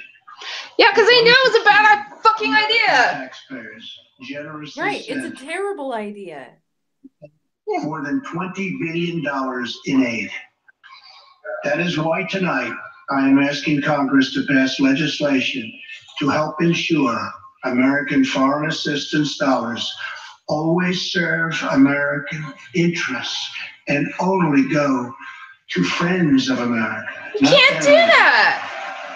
You can't do that's like saying like I'm only gonna pay the taxes I want to pay. If I don't have children, I'm not gonna pay taxes for the new school or to, you know, increase education. No, you fuckhead. You can't be selective like that. Friendships all around the world. We are also restoring clarity about our adversary. What friendships has he strengthened around the world? The one with Putin? Russia. That's about it. China. I did not. Yeah, China loves us, man. China's becoming like the biggest superpower in the world now. China's in more policies than America. What? Pretty much everybody else fucking hates us. I know. Gotta get a shot. Oh God, Nikki Haley. Yeah, you're doing a great job, Nikki. I fucking hate her. I really do. I know. I'm asking Congress to address the fundamental flaws in the terrible Iran nuclear deal. My administration has also imposed tough sanctions on the communist and socialist dictatorships in Cuba and Venezuela. But not in Russia. God damn you. I mean, Congress unanimously passed sanctions and you won't fucking enforce them. Or, well, you know, he is also friends with Duarte or whatever from the Philippines. He's not imposing any kind of sanctions on him. More totally, more brutally, than the cruel dictatorship in North Korea. I don't know. Russia's pretty cruel. North Korea is pretty bad. I mean, I know that. I'm just saying that Russia. I mean, like, look what they've done to the gays in Russia. I mean, it's pretty bad too. Yeah, but the people in North Korea, like, they don't have running water or electricity. They live in abject poverty. Like, that's not what I'm saying. I agree. North Korea is like here, but what I'm saying is like Russia's like here, and then you have all, you know, the rest. Like you know, I'm just saying it's not just one. You can't ignore the other just because you want to. Right. It's not as bad. You know, it's like trying to compare like Hitler and Stalin. You know what I mean? Right. Like, yeah, Hitler had a much, much higher body count, but Stalin was not a good guy either. No.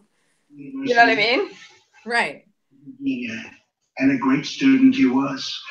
On his way to study abroad in Asia, I feel like half of this is song. North Korea. At its conclusion, this wonderful young man was arrested and charged with crimes against the state. After a shameful trial, the dictatorship sentenced Otto to 15 years of hard labor before returning him to America last June, horribly injured and on the verge of death. Which he did die a few days later. He passed away just days after his return. Otto's wonderful parents, Fred and Cindy Wormbeer, are here with us tonight, along with Otto's brother and sister, Austin and Greta. Please. Yeah, it's horrible what the North Koreans did. Yeah, It's absolutely atrocious. It is. No one's gonna be like, yeah, it's totally fine what they did. No, everyone fucking hates it. It was horrible. But you didn't get him back. They only gave him back because they didn't want him dying there. Right. And they knew that they went too far. Like, that was it. But still, I feel bad. I mean, I do feel bad for his family. I mean, No, I feel terrible for his family. I feel terrible for the fact that he passed away. yeah. None of that should have ever happened ever. Yeah, they are terrible people. You are powerful witnesses to But you're not doing anything to stop that. And your strength truly inspires us all. Thank you very much. Thank you. You know what I'm saying? Yeah. I'm like, it is a horrible situation, but it's continuing. Right. You've done something to actually stop it from happening again. You haven't. Tonight we pledge to honor Otto's memory with total American resolve.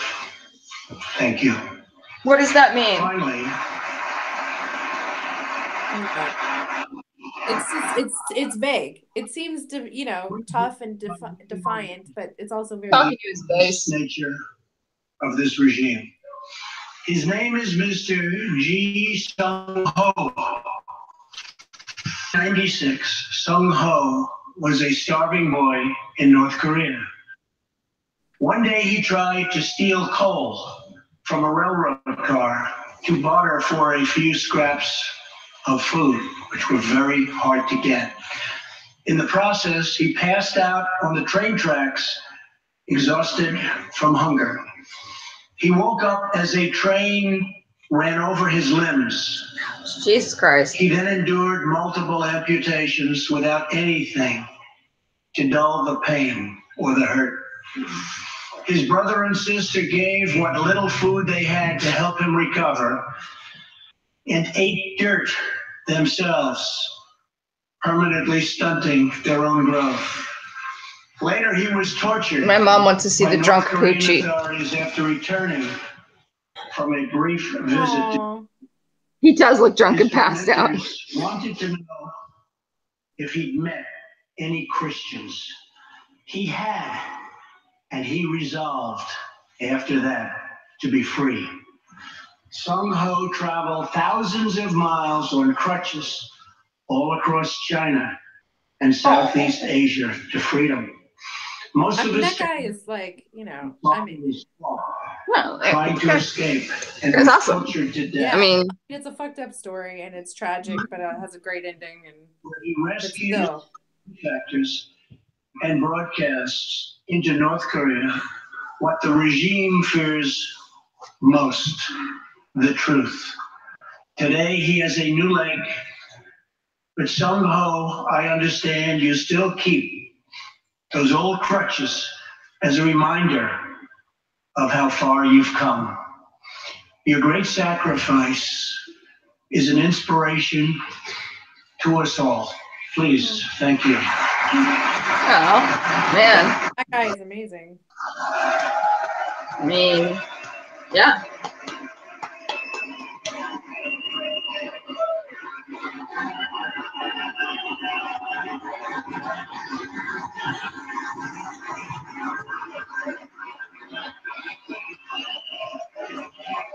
That guy's amazing.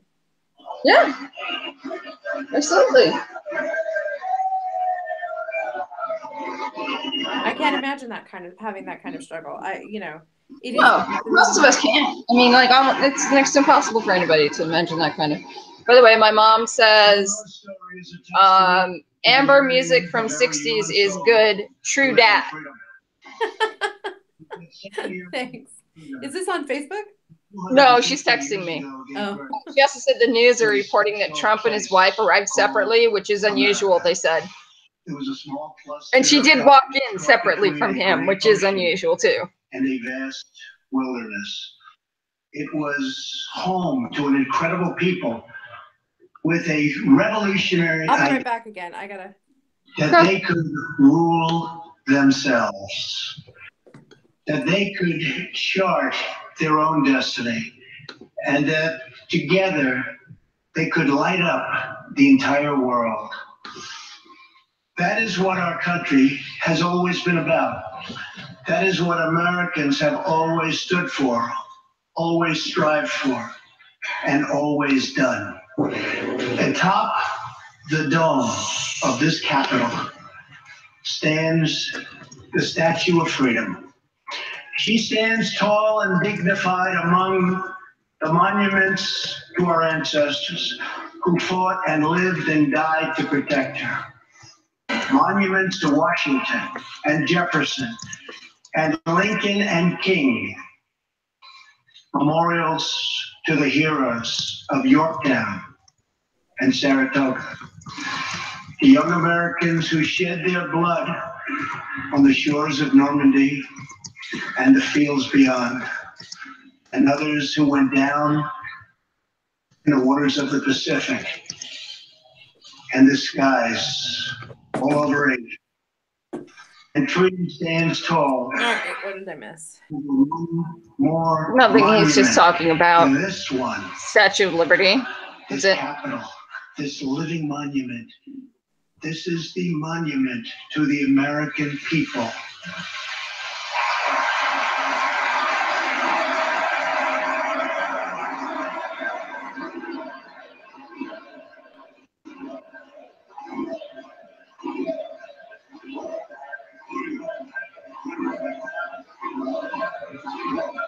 It's like a frat party. Why are you chanting USA?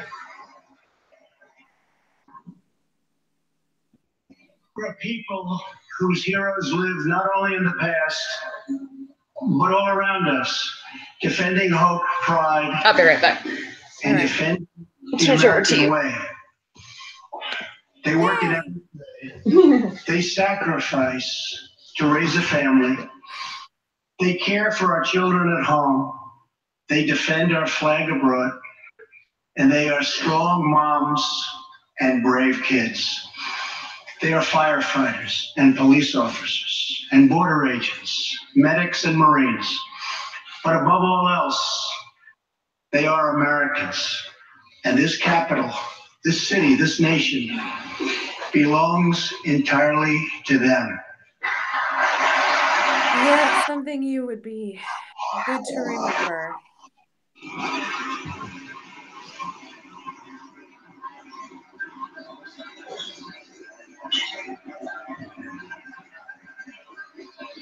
God, how long is he going to blather on for?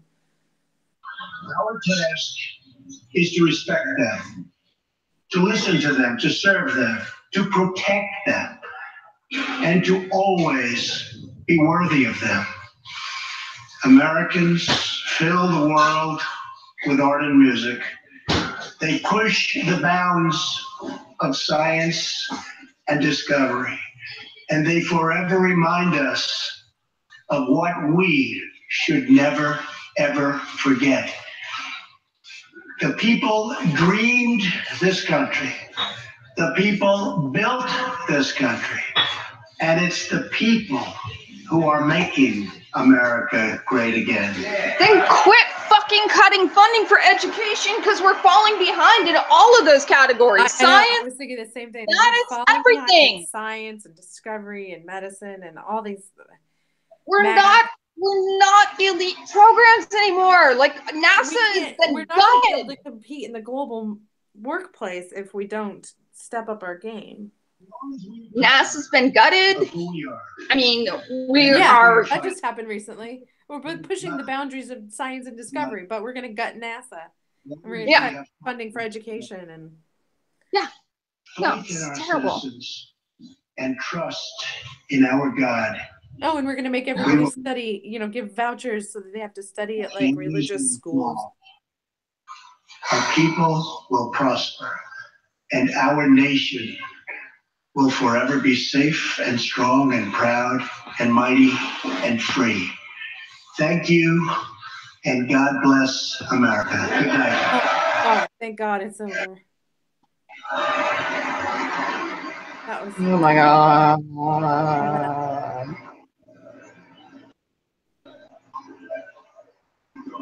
Donald Trump has just delivered his first State of the Union address as president, and you have just witnessed the third longest State of the Union ever. I told you, he was just blathering on forever.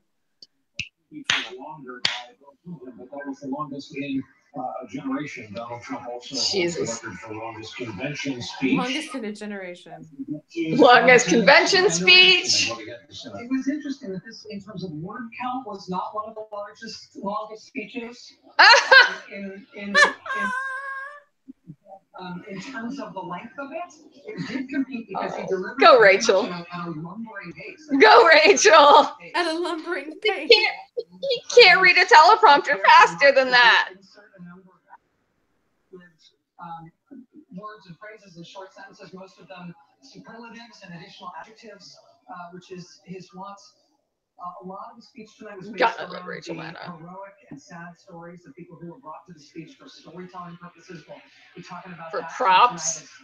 With our friends here and our analysts. Yeah, for storytelling purposes. Exactly. That's what I was saying. It's like, yeah, these people are great and amazing or whatever. What does that have to do with the State of the Union or anything that you've done or policies that you're going to enforce? Or any policy that he's enacted or proposed or anything. Nobody's going to disagree that these people are like not worthy of praise. Yeah. Like all the people you're talking about were amazing. And a lot of the things that they did happened outside of his presidency. And that's what makes me mad, is like, don't use these heroic people just to make yourself sound better. Yeah, or like you exactly. did something. Like, I fucking hate when people use... Wait, what? Did you see that the guy who was nominated to be the ambassador to North Korea just put out an op-ed tonight criticizing the president's policy on North Korea and withdrew his name for nomination? I disagree. I didn't see that. It was a speech not aimed at the Sean Hannity crowd or the Fox News crowd at all. I thought this was aimed at the sweet spot, somewhere between 39% and 50%. I think it was aimed at the Dancing of the Stars audience out there. The people don't pay much attention to politics. I thought it was very much confected. It had great. I fucking like it. I used to like Dancing with the Stars, and I pay attention to politics. Yeah, but you know what he meant by that. I do. And then it took a turn halfway through it. It almost got ugly. Very tough about saying immigrants are basically killers. That was bad. That was really, really bad. Yeah, like I said, welcome to the racist portion of our speech. Yeah. And that was his way of opening up the discussion, like, I'm protecting us from criminal elements. I've never heard a president talk about a gang like the way that he was going after MS-13. Like, no one's going to agree that Matasucha 13 is a good organization at all. I mean, no one's going to be like, yeah, we need more gangs. But Jesus Christ, I mean, they're violent, but they're not like... Yeah. They're not the only gang out there. The Bloods and the Crips do just as much violence as they do. Yeah, and they're American gangs. Yeah. So, I mean, and again, American terrorists who are fucking killing, 400 plus people at one event. Yep, but nothing on that. It's worth noting early and often over the course of this night that immigrants are less likely to commit crimes in this country than native-born U.S. citizens. Go, Rachel! Yes, that's what I was saying earlier, that statistically they are less likely to commit crimes than U.S.-born citizens. I know. I like it when they say that too.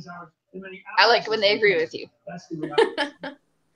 What revealed Donald Trump's deep and almost sort of hatred, obsession with being liked? I mean, he's always performing for the audience watching. He was obviously aware that the audience tonight is different than the audience that tunes into the kinds of one-on-one interviews. Trump TV. No, I love that Chris Hayes only calls it Trump TV now. He doesn't call it Fox News. He calls it Trump TV. That's it. It's amazing. The TV audience included. Pretty much is. Hold on a second. No, it totally is. I'm still in the room. I just gotta go. What for a normal president would be sort of jaw-dropping elements of this speech. There's a line you're getting a lot of attention is basically an attack on the deep state, saying that I call on Congress to empower every cabinet secretary with the authority to reward good workers and remove federal employees who undermine the public trust or fail the American people. I mean, that's not hypocrisy. That's people who undermine the trust. I mean, that sounds like a deep state conspiracy. Yeah. It comes right after the reporting that he asked Deputy FBI Director Andrew McCabe, who'd you vote for? Exactly. And now Deputy Director Andrew McCabe has been touched. Like a I think that today, one of the big stories in the news today, that we talked about, that I'm sure you talked about it, we had a show at 9, is that we are not enforcing Russia sanctions. Yeah, exactly. And that is against the law because Congress passed that law. It was signed into law. He just has to enforce it. And by not enforcing it, he's basically saying that he doesn't have, that he's above the law. Of human perseverance through tragedy, and those stories had to have gotten to the hearts of 100% of the people that heard them. The family of Otto Warmbier, the families who lost them. I mean, you'd be dead inside not to be moved by what those families have been through. Exactly. But those stories and that humanity exist alongside a speech that's totally detached from Trump's presidency. Right. See? Nicole Wallace gets it. Yep. Well, of course, because she's Nicole Wallace. I thought he was demagogic on immigration. Oh, yeah. The speech got dark. And, but I'm struck by the fact that he stuck with the immigration, the 4 pillars that he announced. Are you out of here? Yeah, I gotta go because I gotta go home and feed my dogs and I'm serious. Blah, blah, blah. Blah, blah. And eat some dinner. Blah, blah, blah. I haven't done that yet today. I haven't. I need to. I should, but whatever. Yeah. Okay. Well, that was fun. Yeah, everybody. That was the state of Uniom. How would you say it? Uniom. Uniom. It kind of sounds like a meal. State of the Union. It's like you have yakisoba, and you have it's like udon. So Uniom. Uniom. All right. Great. All right. Well, I'm Tess, and in my drunk opinion, that was a lot of things had nothing to do with Trump. Yeah, he basically said nothing. He spent an hour and a half and said nothing. Yeah. So that's in my sober opinion tonight. All right. Hopefully, we will post some new videos or something soon. Kind of a little bit busy, so work comes first. All right. See you later. Bye. Bye.